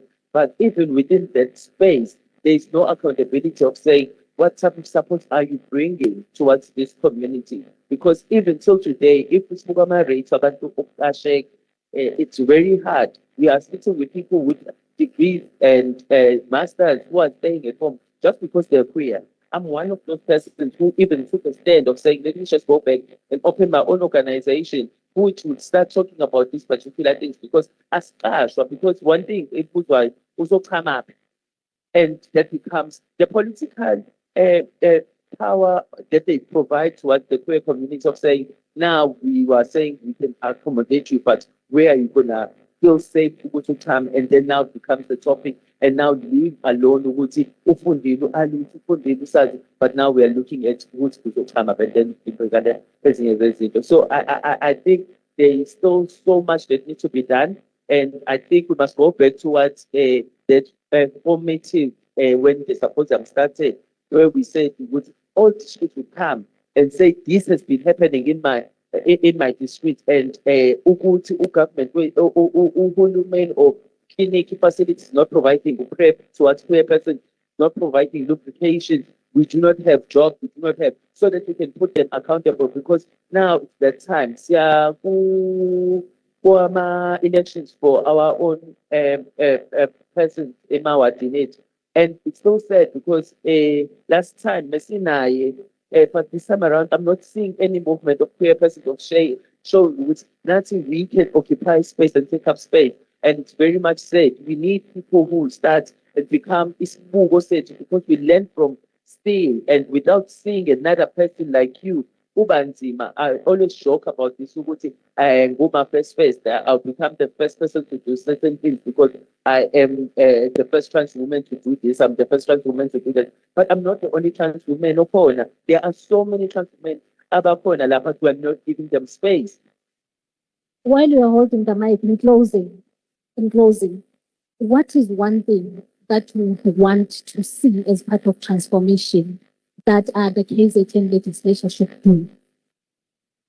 It's to hold our leaders accountable. I think sesikhathele ukukhuluma, sesikhathele ukufundisa, siyofundisa kuze kube kuningi. Ngisho nase-high school ngabe useqedile, even noma kuthiwa menza i-degree, ngabe useqedile 2019 2016 manje. 2026, sorry, there is no accountability ukuthi kuyele ngoba sithi we are holding accountable because you said this. We've seen leaders standing in front of us, spend our political statements and say what is going to good, and then it's also doing and say, let us go back. Let's put our leaders accountable. Honorable, closing. What should the state stop doing? And what is one thing looking forward that we want to see as transformation and change within the space? Look, we are not where we're supposed to be. That's very true. And the state on its own must invest more.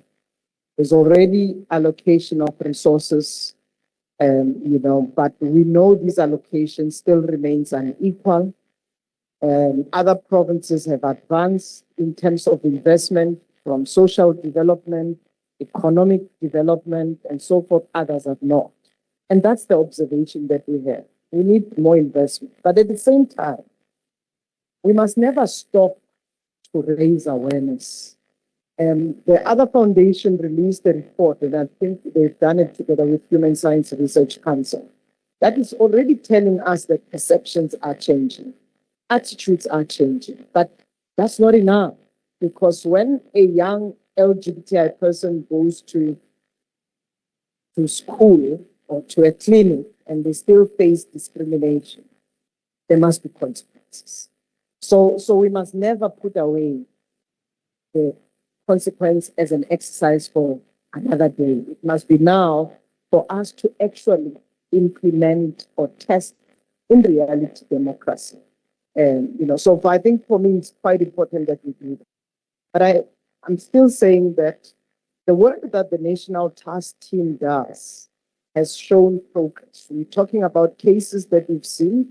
We're talking about gender, work that is done with Home Affairs, there's papers and so forth, but also the work that is done in schools, both at the level of basic education as well as the level of higher education. But we can do more and better. I do think that the young democracy that we have and the young constitutional commemoration that we have, other countries are reversing these gains. You were saying that there's an emergence of anti-rights, anti-gender, anti-democratic movements that are emerging. For South Africa, we have this country to protect. We have this constitution to protect. It may not be perfect, but it's a constitution that we know very well. If something goes wrong, we have the ability to utilize democratic institutions and test the law. And that's what we need to be doing. But similarly in the state, we must invest towards LGBTI people, towards young people. We've seen the progress, but we can do much, much more. Thank you. Thank you so much. And Honorable Mbadi, we have this country to protect. It is ours. We don't have a second home.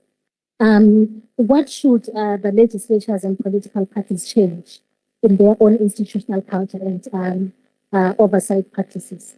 And what is the one thing that you want to see changing immediately in the next year?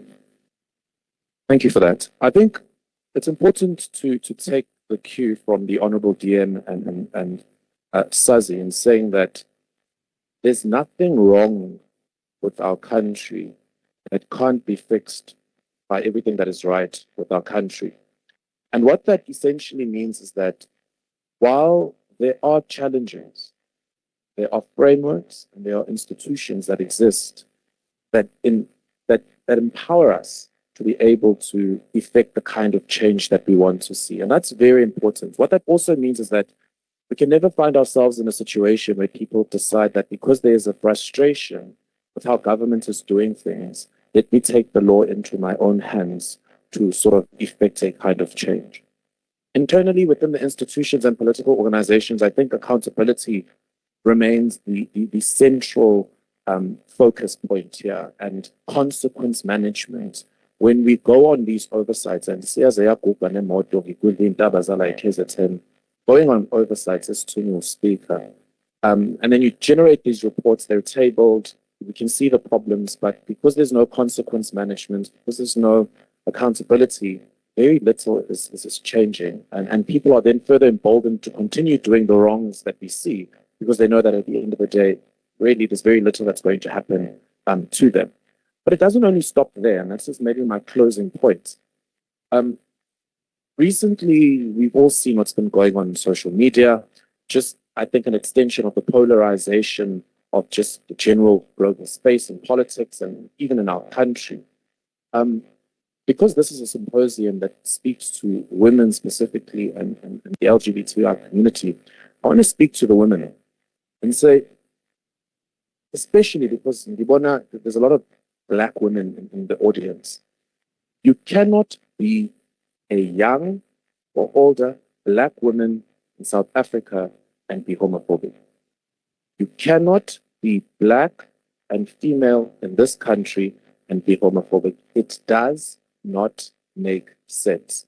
It doesn't make sense because the hate that you put out is underpinned by the same kind of hate that men inflict upon you and your bodies. It is misogyny, which is a byproduct of patriarchy. And so when you think that because today the affected group of people are gay men or lesbian women or trans men or trans women, and you think that that hate is not about you, so you want to participate, you are ignoring that further down the line, that same kind of hate, that same kind of energy will manifest and find you in what we see with the scourge of femicide, the unaliving of women, and GBVF in our country. And I think if Black women specifically understand that alongside other Black women, it is the LGBT community that are your allies in fighting against GBVF, I think we will start moving the societal needle where it needs to go as we fight the scourge and start holding each other accountable. Because to what we continuously see online, and there's a friend of mine that said it quite well. You can't be female and give life and put out the kind of hate that manifests in people being able to take the lives of other women's children.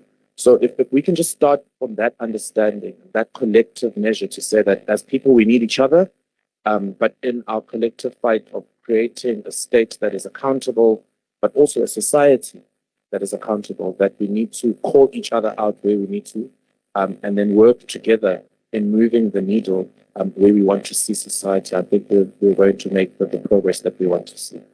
Maybe on that point, but just for 10 seconds. I think it's very important because you see, you're calling out women. I want us to correct that because it's not the burden only on women. It's a burden on everybody. Because when we understand colonialism, the oppressive system itself, at least for us as South Africans, the context is quite important. Black people were oppressed. Women, men, gender non-conforming. So if at all we're even talking about women who must understand, the historic context of, sexism, also calling you as a Black man, 100%. Understand that because people were oppressed, LGBTI people are oppressed, persons with disability are oppressed. So that oppressive system is intersection. So I want to 100%. add on this point to saying it's a responsibility of everybody, particularly South Africans, must understand how oppressive and exclusion leads to many challenges, including confronting the issues of migration now and how asking others creates a problem. I just wanted to add that. Thank you so much for that. Basically, we cannot continue to compete for who is vulnerable than the other. And the very same solidarity that we expect, you must be prepared to give it because you can't take. But in the interest of time, Honorable Lgbtqia will be leaving now. So I just want a program director before I have to be fair to this panel as well. But I want to take, if there is any burning question for the DM before leaving the room, if there is any burning question.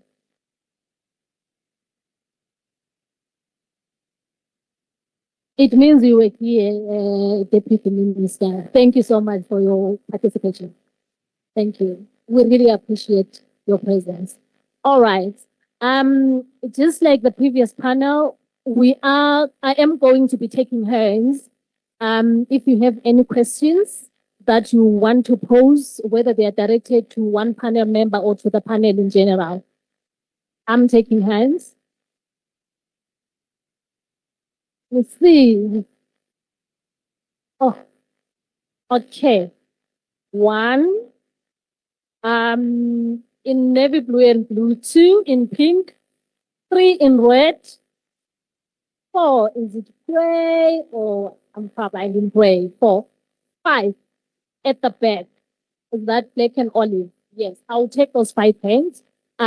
Please be brief with your questions and try as much as possible to be direct so that the panel can capture your questions and then we come back to you. Thank you.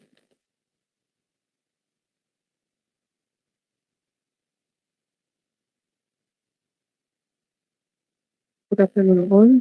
We acknowledge and appreciate the space of this symposium by the Honorable Speaker of Boys. Sorry, if I may interrupt, please raise your voice a little bit. We can't hear from this side. Okay. We acknowledge and appreciate the space by Honorable Boys for Symposium Siyambonga kakhulu kuNontembeko because uyayimela i-sect noma amasente engavumi kuyaca ingekho but uyayimela i-sect. Siyabonga kakhulu. Noting the input of the two panelists, what remains the answer to why all government departments have not adopted the LGBT related programs that are implemented annually? Udahot in May, Pride in June, Trans Day of Remembrance in November, and other art casual campaigns and social cohesion dialogue. We acknowledge and request that all programs be adopted and budgeted for and form part of the provincial calendar for sustainability. Thank you.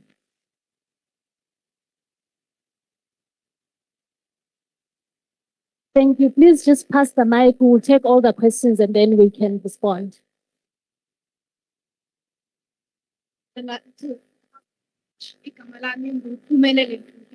I serve as Social and Transformation Officer of the SRC at the University of Zulu. So Nina again, Jengami, from a very rural university, abaning Nakwas. So it dominated by traditionalists. Ikakhulukazi there is the saying ethi yithulundi yithamahlabathi. So masekubuka njalo ugcine sebaqonda ukuthi bengenza noma yini for abantu laba abasukolundu noma abantu abavumelana nabo. For example, now ama SRC elections sekufika umuntu ongayi-identify as male noma female angeke baze baqale nje basupport. So umbuzo wami uthi ke for inclusivity, how do we get labo bantu labo engikhuluma ngabo to accept the LGBTQ society?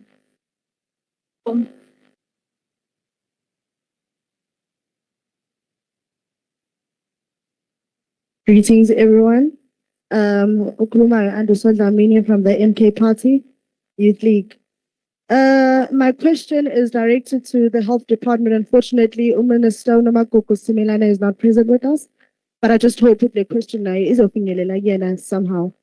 So, Iti, how does Parliament monitor whether healthcare facilities are providing equitable and inclusive services to all South Africans, regardless of gender identity or sexual orientation? Because now they do need preservatives, they do need health-wise to prevent, especially HIV and AIDS, etc. So that's my question. Thank you. We have the last two questions at the back, and then sizothatha yokugcina lana ngaphambili.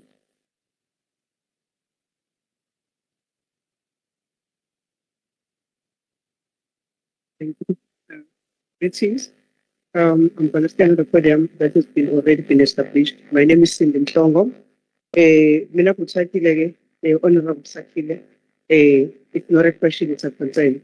It's about the entire house is a bone which is it's a concern.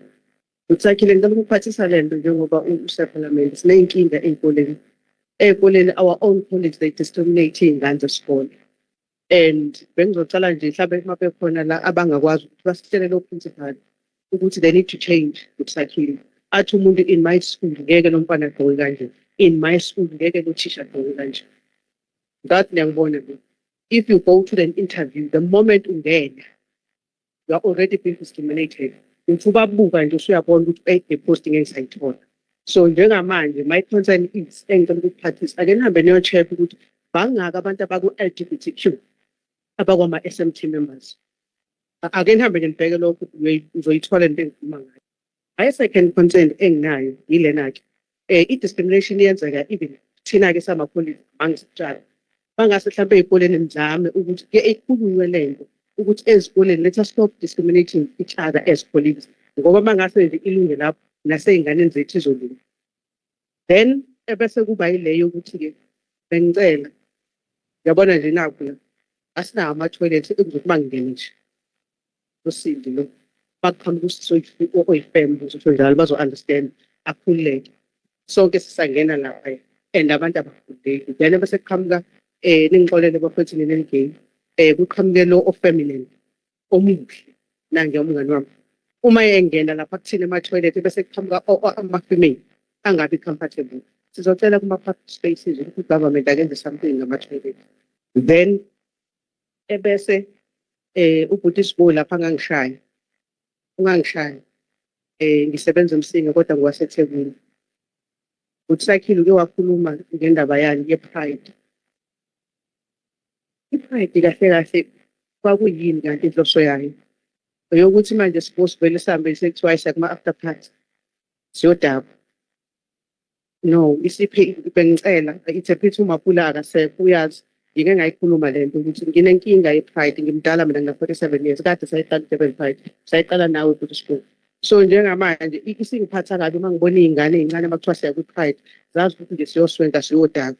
Bekunganjani mhlawumbe la kuma-pride ngi-investe nakhona sithole uxhaso mhlawumbe i-Durban Pride siyasihlala.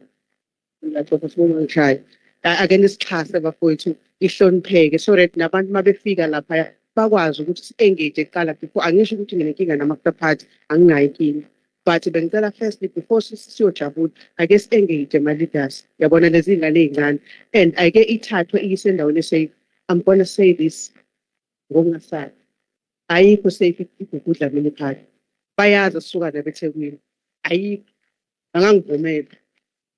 Ngiyacela mina ukuthi ugovernment wethu nakhona futhi aka-investele abakwethu asisize ekutheni mhlawumbe sithole indawo esafe la esizoya khona siyoyigadisa ngokuthi sikhona nathi kuleli bhek. Those nje ama-concerns enginawo. I thank you very much.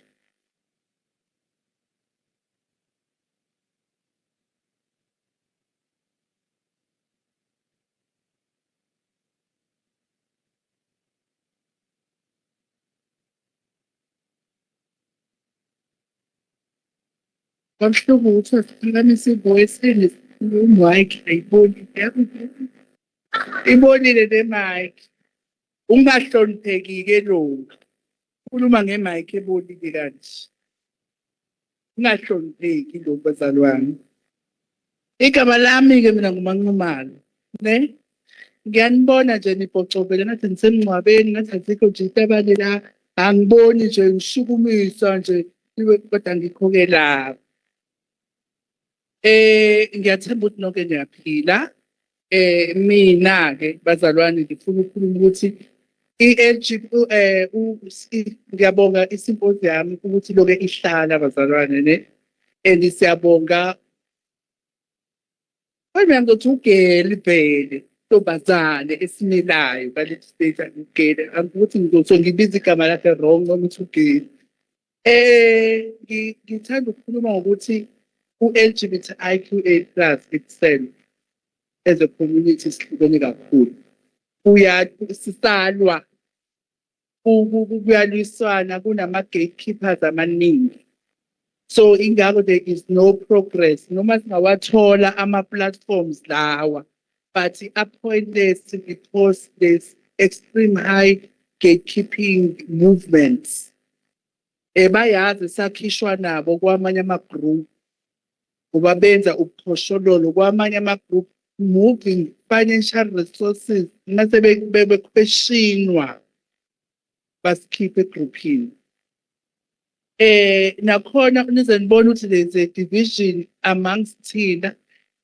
Sikhona yini isidingo sokuba nama-pride out-tour eThekwini? Yini umehluko yini umsebenzi waleyo nto? Because lo munye uneyakhe lo munye uneyakhe yini eniyenza what is the purpose? Mise niyaziphendula ngoba because kube le mali le yenza i-pride yesibili ngabe kuthathwa yona lowo mali i-channelwe kuma-skills development for LGBTQIA+ individuals who are disadvantaged. Baningi abantu abadingi ngabe mhlawumbe iyathathwa lowo mali bokwenza iso-hairdressing benza iso-baking benza isomthuka kuningi enginga-investwa ngawo lowo ma-resources instead about two kwenzakalani sesididekile nathi sabantu belentusana bakhona. But ngiyacela futhi ukuthi i-symposium main ikibe mhlambe ne-accountability board ezoba khona ezokwazi ukuthi ibheke noma ilekelele ukuthi ama-LGBTI organization enza ngokuyikona na. Ama-financial resources abawanikiwe bawasebenzisa ngendlela okuyiyona na. Because kunama-organization obonayo ukuthi imali bayibamba nama-resources amanye bayawabamba for i-benefit. Khona sazi nje ukuthi bangena kulo msebenzi baphuma babone sebekulo basukela sebekulo awukazi ubone kuqashwa abanye noma kukhuliswa abanye ubabona njalo emahhotela and siyabazi noma sinabo emahhotela abanye baqhamuka ngo-1 emithingini ubenzani ubezokwenzani. But ziningi izinto engicela ukuthi sizibheke bezalwane sizibheke kakhulu okokugcina uthi ngibhalile shem kodwa-ke mina engicela ukuthi njengoba sengibhala ukuthi guys into ebalulekile ukuze sikwazi ukubambisana ngoba uMamBoyd uyazama ngako konke njengentombazane uyahereza nithi nizwile ethi uherezile uhambe ecosha kwaze kwabe kuyalunga. Asibone kunomehluko ukuthi next year uma sesibuya siyoza ku-symposium ama-LGBTI organization afike apresente athi ngalonyaka these are the activities implemented, these were the challenges, these were successes.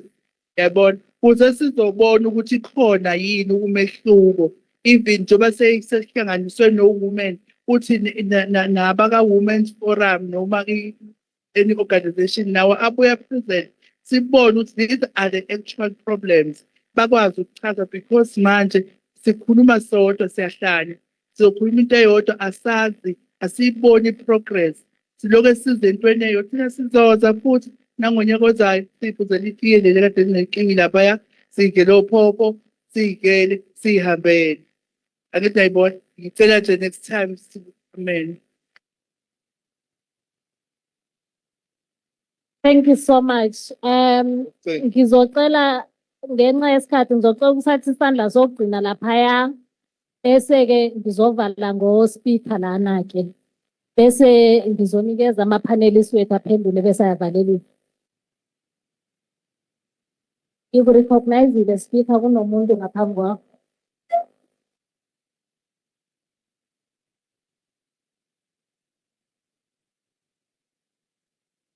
No, thank you. To the honorable member, perhaps we would like to know possible ways of engaging in collaboration. There's a lot of policies that have not been amended in institutions.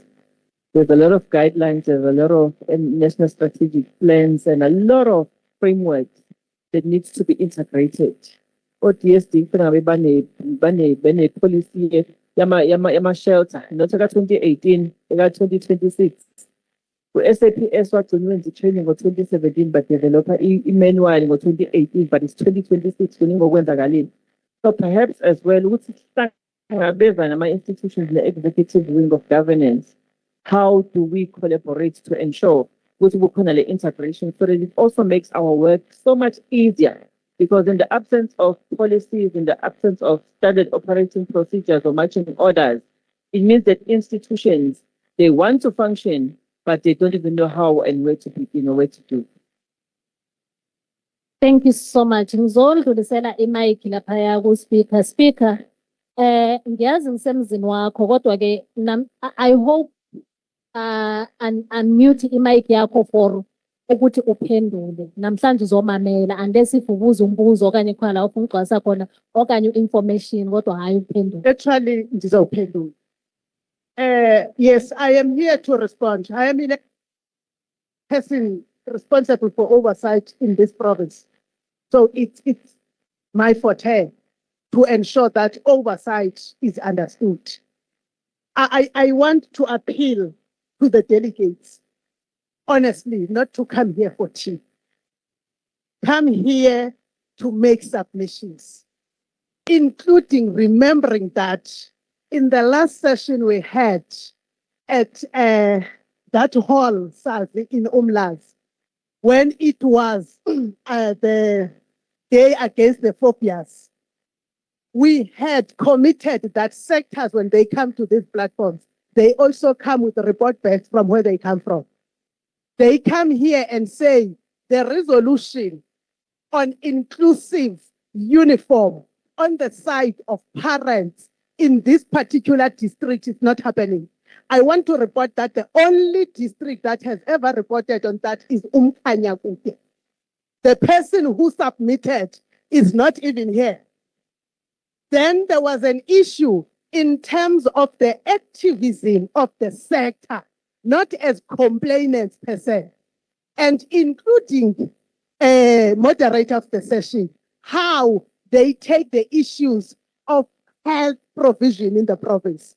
I know that Transhope has been updating us on what is happening, including ensuring that the queer persons do get to have children later on. The MEC spoke to that. So I am appealing that whilst the tea is nice, has got sugar. But let us understand that the legislature do not execute. And the execution and oversight will happen because that which you must do as an activist on the ground, you are doing. So that was the response that I wanted to say, so that we don't go here as if this legislature has not created spaces and there has been no change, including the work done by the portfolio committee led by Honorable Buthelezi on education spaces and the input that is made by members like in that portfolio committee, Honorable Ngadi. It should also know, are you even aware? So, in essence, the Vala Chair, can activists be active where they are, in the space where they reside? Then when they come here, they come with substance of things that relate to the resolutions. Thank you.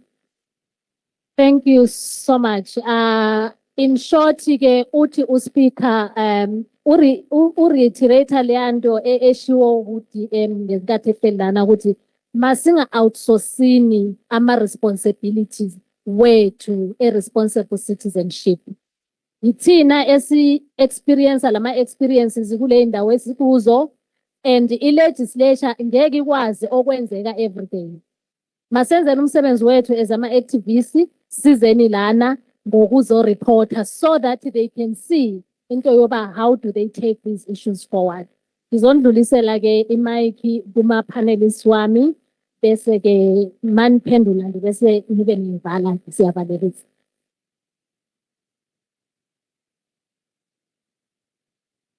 All right.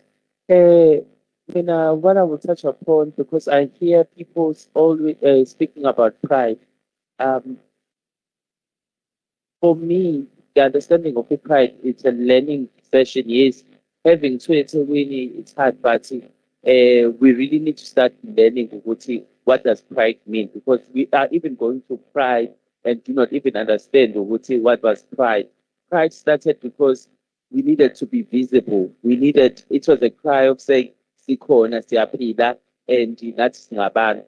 And that has been happening over the years. Yes, maybe financially, siyalimala because there is no funding coming in kakhulukazi, especially from Ike Lesbian Center, who has been frustrating Ideben Pride. Angibakhulumeli nami ngikhale for certain other things, but I know ukuthi bayapusha ukuze lezama ukuthi kutholakale. Maybe when we're looking at budgets for queer persons, it's whereby it shows people let us go back and maybe city office of the premier.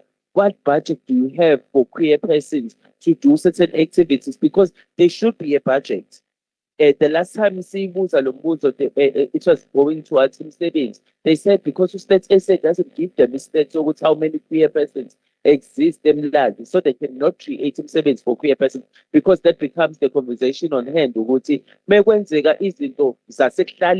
we there visible enough? Earlier on, they spoke about the research that was done by the other foundation of saying abantu abahlukumezeki, but the reality is abantu bayahlukumezeki, it's just that we do not report, because siyazi ukuthi we're gonna have the secondary victimization and all of those things. So ithina nathi kumele sibuyele kubona ukuthi siyilungise thina and then sikwazi ukuyisondezisa. And for the issue yokuthi there are no visible organizations that can help and support us as queer persons ekuhlaleni, that's a lie. Utingo has been doing so many things. Behambe beye emakhaya, befike befundise khona emakhaya abantu abadala. Then the center, as much as their fundamental work, ngale portion was about HIV and AIDS, but there has been work eyenzakalayo. Transcorp is doing the work, but mase kuthiwa bapha abantu who are queer who needs to have these services, you do not show up, but you show up mase kukhona izinto zokuthi they need transport, they need certain things. So let us now, you have given us a suggestion, Manqomalo, ukuthi let us go out here from today. Sibe the committee ezobuya izothi i-accountability yezinto ethe zifuna ukuyibona ziyenzeka yini. Bese siyakwazi mina okwami nje engicelayo ukuthi the committee miphuma namhlanje yenzele sure ukuthi deadline iba ngo-1 November yezinye zezinto ukuthi zenzeke, because we're going to elections. And into ebuhlungu ukuthi we have moved with leaders, sabafundisa abanye, sahamba siyakhala sesibafundise over and over again. So right now it's how to keep them ukuthi sibapresse on, because enye into eyenzakalayo ukuthi as queer persons siyasalela ngemuva, because abantu once baqala baveze ukuthi sisupporta i-LGBTQI, ama-voters ayabaleka. People are doing the very same thing ngoba kwenza with imarch and march ukuthi nobody's calling them up saying you are doing something that is against the law. Because of ini bayasaba ukuthi they're gonna lose abantu, but we need to then come back thina as abantu, because Usad is not a leader. Aluta is not a leader, Nonhlahla is not a leader. We are all leaders, and thina kumele senze lo shit esidingayo for queer persons. Queer persons have always lived, and we need to take that power again. Kunomhlabelelo kushiwo uMandisi ethi whenever abantu sebekhathele sebediniwe kuyofika isikhathi sokuthi bephakame bethathe izwe labo. So that speaks about revolution. If we are not together, let us come together for a revolution for queer persons, because mesikhuluma abantu besifazane, we always talk about revolution abayenza. If sikhuluma nge-youth, sikhuluma nge-youth yakudala, but we're not talking about us today ukuthi yini engisenzile. Uthena, one of the speakers, forgot ukuthi uba uthena, let us not do certain things for ourselves, but asenzeleni abantu, because we are not in the struggle for us. Mina sengiyazi ukuthi whatever I'm doing, I might not benefit. Ngimncane ngimngaka i-democracy ngimncane ngisho nanginayo. But I'm still fighting because I don't want uKairo mekhula ekhule face the very same thing engiyifacile. Ngiyabonga.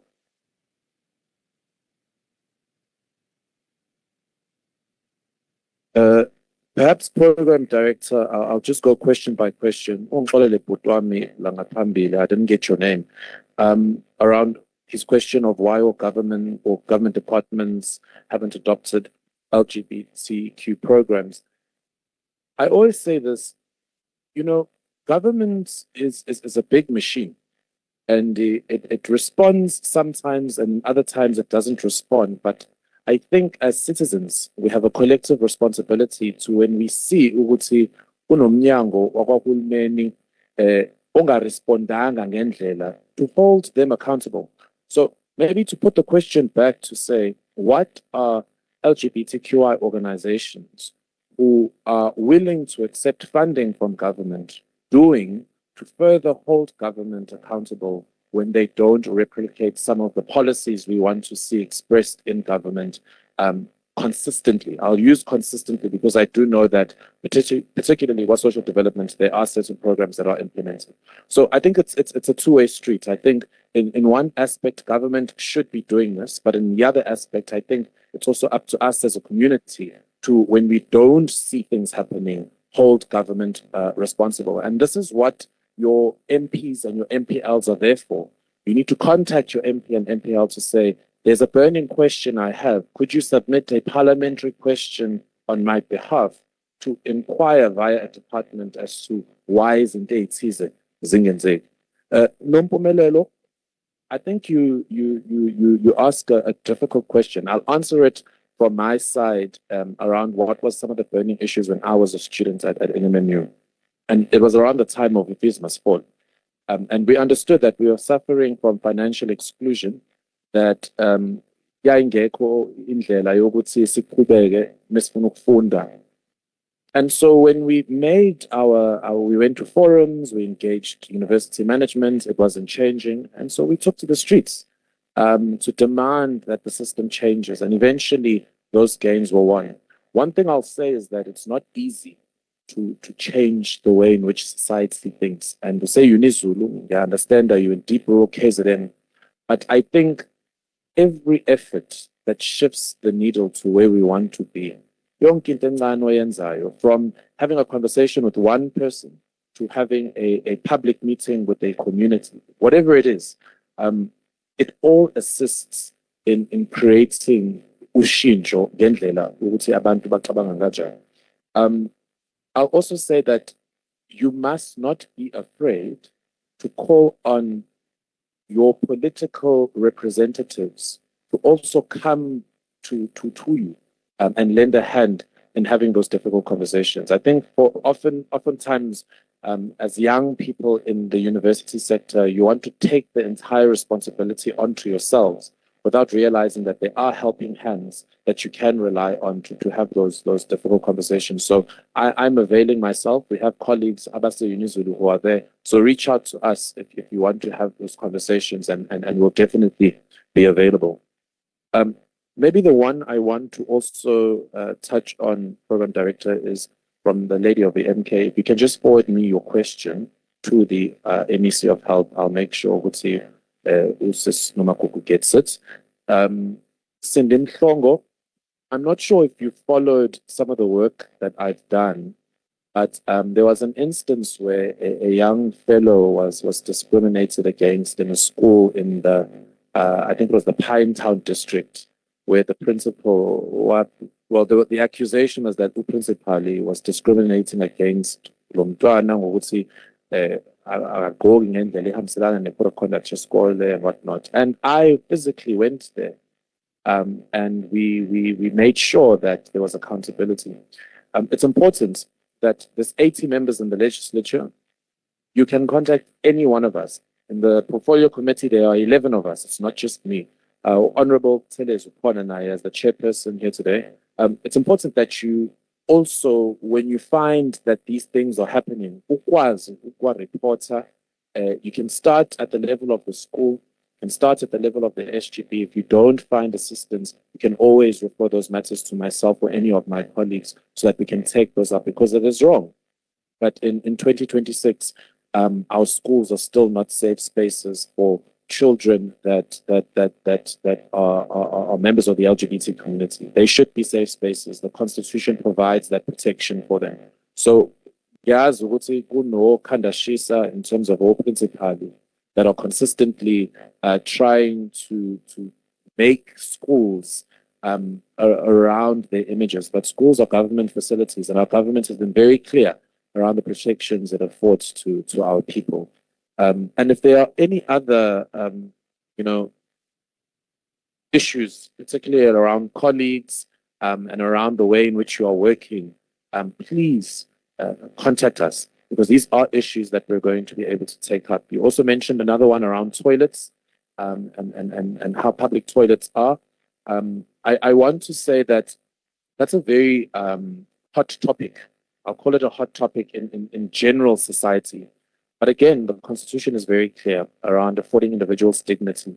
And so I think that if you are aware, again, of certain circumstances or just general applications that aren't favoring to individuals, please bring that information forward so that as the legislature and as members, we can do our job of ensuring that we can enforce the laws that already exist. Ukhulume ngenye-ke iyamaphathi, particularly around pride, and around the drinking culture, and maybe it being focused more towards parties and less towards the meaning of what pride is. To that, I think both can exist. I think it is very important to have safe spaces for the queer community, where as a queer person, you can drink and have fun and not worry that you are going to be accosted at some point in time. And I think the element of the parties tries to address that, and that's why it's a big factor in the celebration. But I also do think that over time, ukubaluleka kwe-importance yokuthi why we have it, the marching, the human rights aspects, the educational aspect, definitely there needs to be more work done there. And there were further comments around funding, and I think it's important. If you look at Joburg Pride and what goes on there, if you go internationally, San Francisco, New York, they're very different spaces to what Amsterdam, they're very different spaces to what you find happening in Durban and whatnot. And I think that's a lot to do with the organizers and how they solicit funding and financing. And I think maybe a discussion can be had around that to ensure that it is a bigger event, a more inclusive event. That's definitely important work that needs to be done.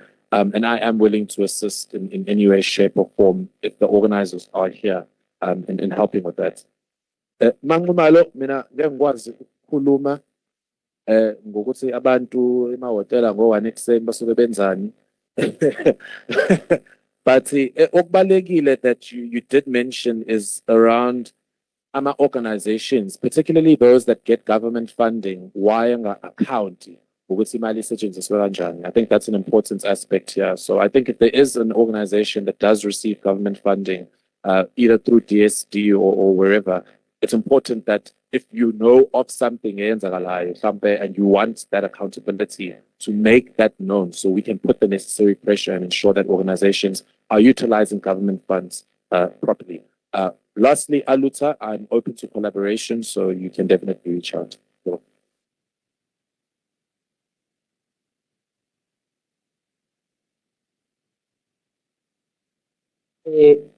Ngiyazi ngivuke lo moya, but mengisacela but because mina I'm a practical person, if you are interested, maybe ukuba kule committee ezothi lethole the rest meet outside, sikwazi ukuthi siphushe ukuze sikwazi ukuthi sibeke izinto zibe accountable, singalokhu sihlala sithi so ezinye izinto. And another thing, it's a pleading from wena ma and your office ukuthi siyacela ukuthi maybe sihlale phansi sibuke the position paper and maybe look at it, and then maybe that patient end could be their first province to endorse it, because we've done it with IPAT-SA, with Gender Dynamics and other organizations in South Africa. So it doesn't only look at KZN, but holistically. So that's so what Trump was putting to amantombazane amabele ayawa because abasajovi. So we need to push this agenda so that so was ukuthi sithole lusizo from uhulumeni yabo.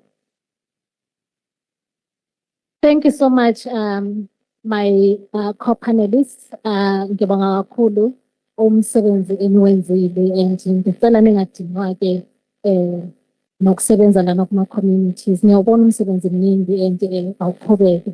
Ngicela ukubuyisela ithuba-ke ku-program director laphayana. Kodwa before ngibuyisele-ke ngithanda ukubonga kakhulu lana ku-speaker, ngiphinde ngibonge-ke naku-legislature yonke nje jikelele. Sibonga ithuba, sibonga ne-opportunity yokuzo-engage lana. Angihambi ngedwa, ngihamba ne-colleague yami iselaphayana. Ngaso sonke isikhathi-ke siya-appreciate ukuzo-engage lana e-legislature. Thank you so much.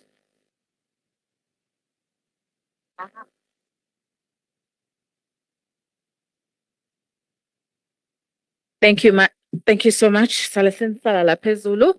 Can we please give them another round of applause? Siyabonga.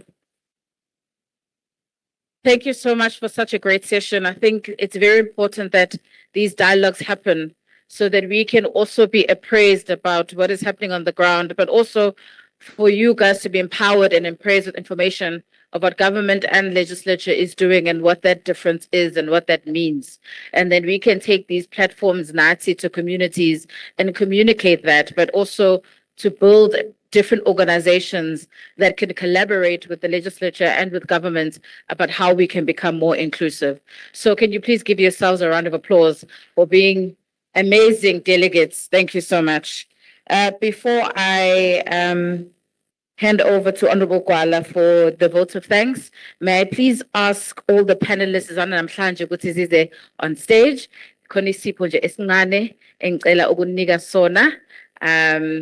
just to say thank you for your time, thank you for your expertise, thank you for just the collaborative nature on taking this on, and thank you for being involved all the time.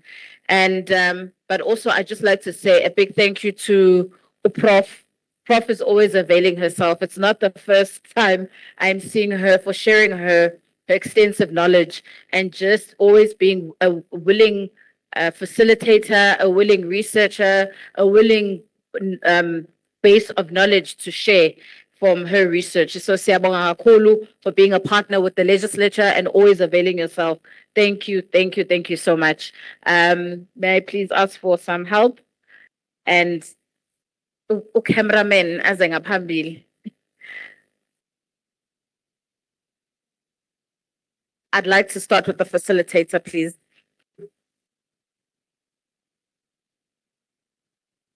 Yeah. Prof, please come and accept just a small token of our gratitude. Thank you.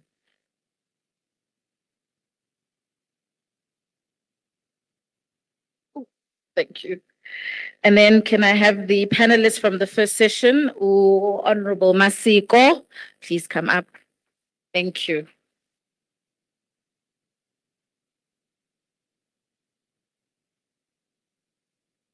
Thank you. May I please have the ever gracious Aluta?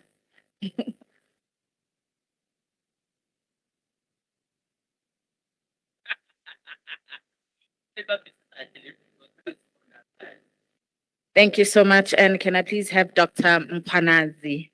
Thank you so much.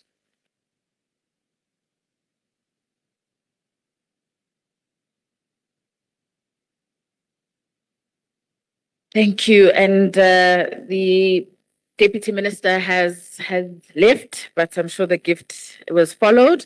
And then may I please say thank you to Honorable Sakile Mgadi. Thank you also.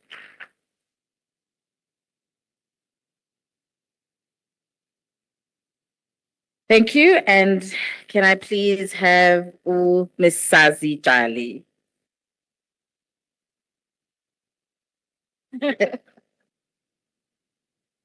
Thank you so much for panelists and facilitator. Siyabonga seningakhululeka. Thank you. Can we do one last time for our facilitators? Halala, halala, halala. Thank you guys so much. I think that comes to the end of my session. I'd like to invite the Chief Whip of the Legislature, Honorable Wala Mpepetwa, to please come and give us a vote of thanks. And then after that, we will have just the way forward for lunch and departure. Thank you.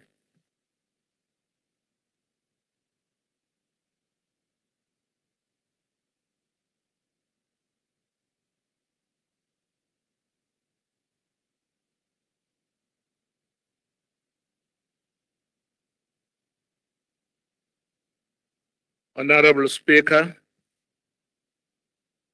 of the Legislature, the Deputy Speaker and Program Director, Honorable Mapasega Steve Lesi, Deputy Minister in the Presidency for Women, Youth, and Persons with Disabilities, in absentia, honorable members, facilitators, and panelists, bonke abakhona kanye nomphakathi wonke, all protocol observed. Sanibonani nonke sesivalelisa. As we bring this important symposium to a close, I would like to express my sincere gratitude to everyone who contributed to its success. Thank you for the thoughtful discussions, the diverse perspectives shared, and the reaffirmation of our collective commitment to building a democracy where every voice is valued and every person has the opportunity to participate in shaping our future. Our sincere appreciation goes to all the delegates for your active participation, valuable contributions, and unwavering commitment to advancing inclusion, equality, and human dignity.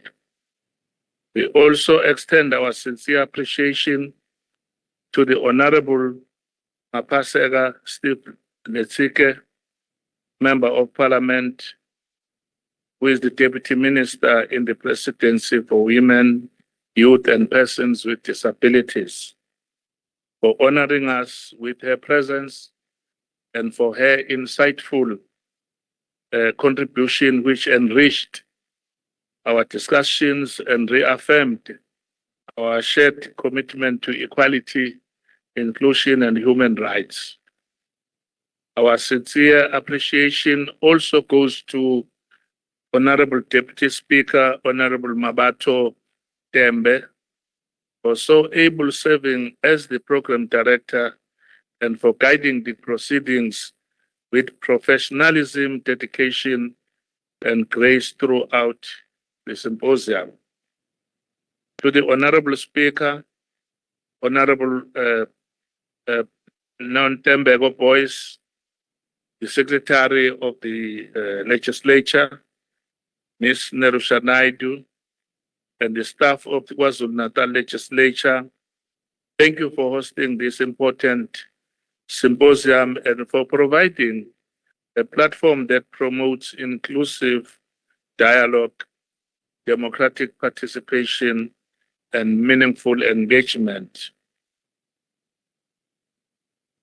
We also extend our heartfelt appreciation to the organizing committee, facilitators, panelists, interpreters, technical and audio-visual teams, protocol officers, security personnel, communication staff, and all the support staff whose dedication and hard work behind the scenes ensured the success of this symposium.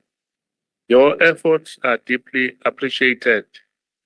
As we live today, here today, may we carry forward the conversations we have had, translate our commitments into meaningful actions, and continue working together to build governance systems that are inclusive, equitable, and responsive to the needs of all people, particularly young women and LGBTQIA+ persons. Together, let us continue to champion the rights, dignity, and empowerment of young women and LGBTQIA+ persons, uphold the values of our Constitution, and ensure that no one is left behind in our pursuit of a just and inclusive society. Thank you once again to everyone who made this symposium possible. We wish you safe travel and every success as we continue advancing an inclusive democracy together. I thank you very much, Program Director.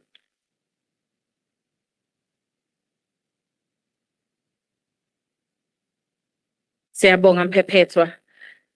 Delegates, the session yanamhlanje has come to an end. But before we go to lunch, I've been told ukuthi please stay in your seats.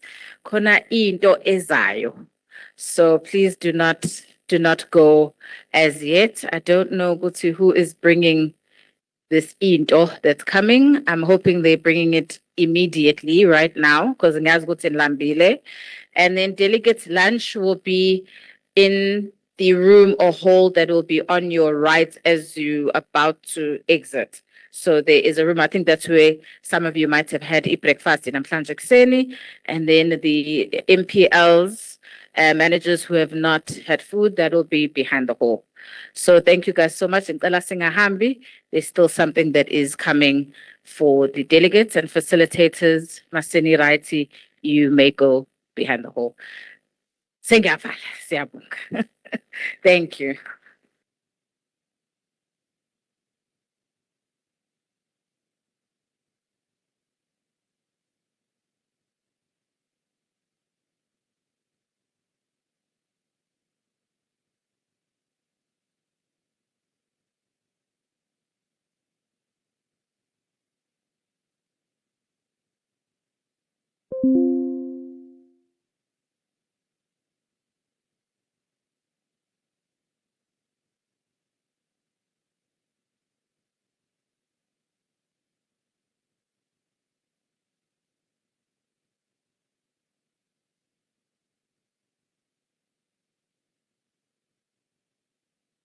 Team public participation, please come through with the goodies.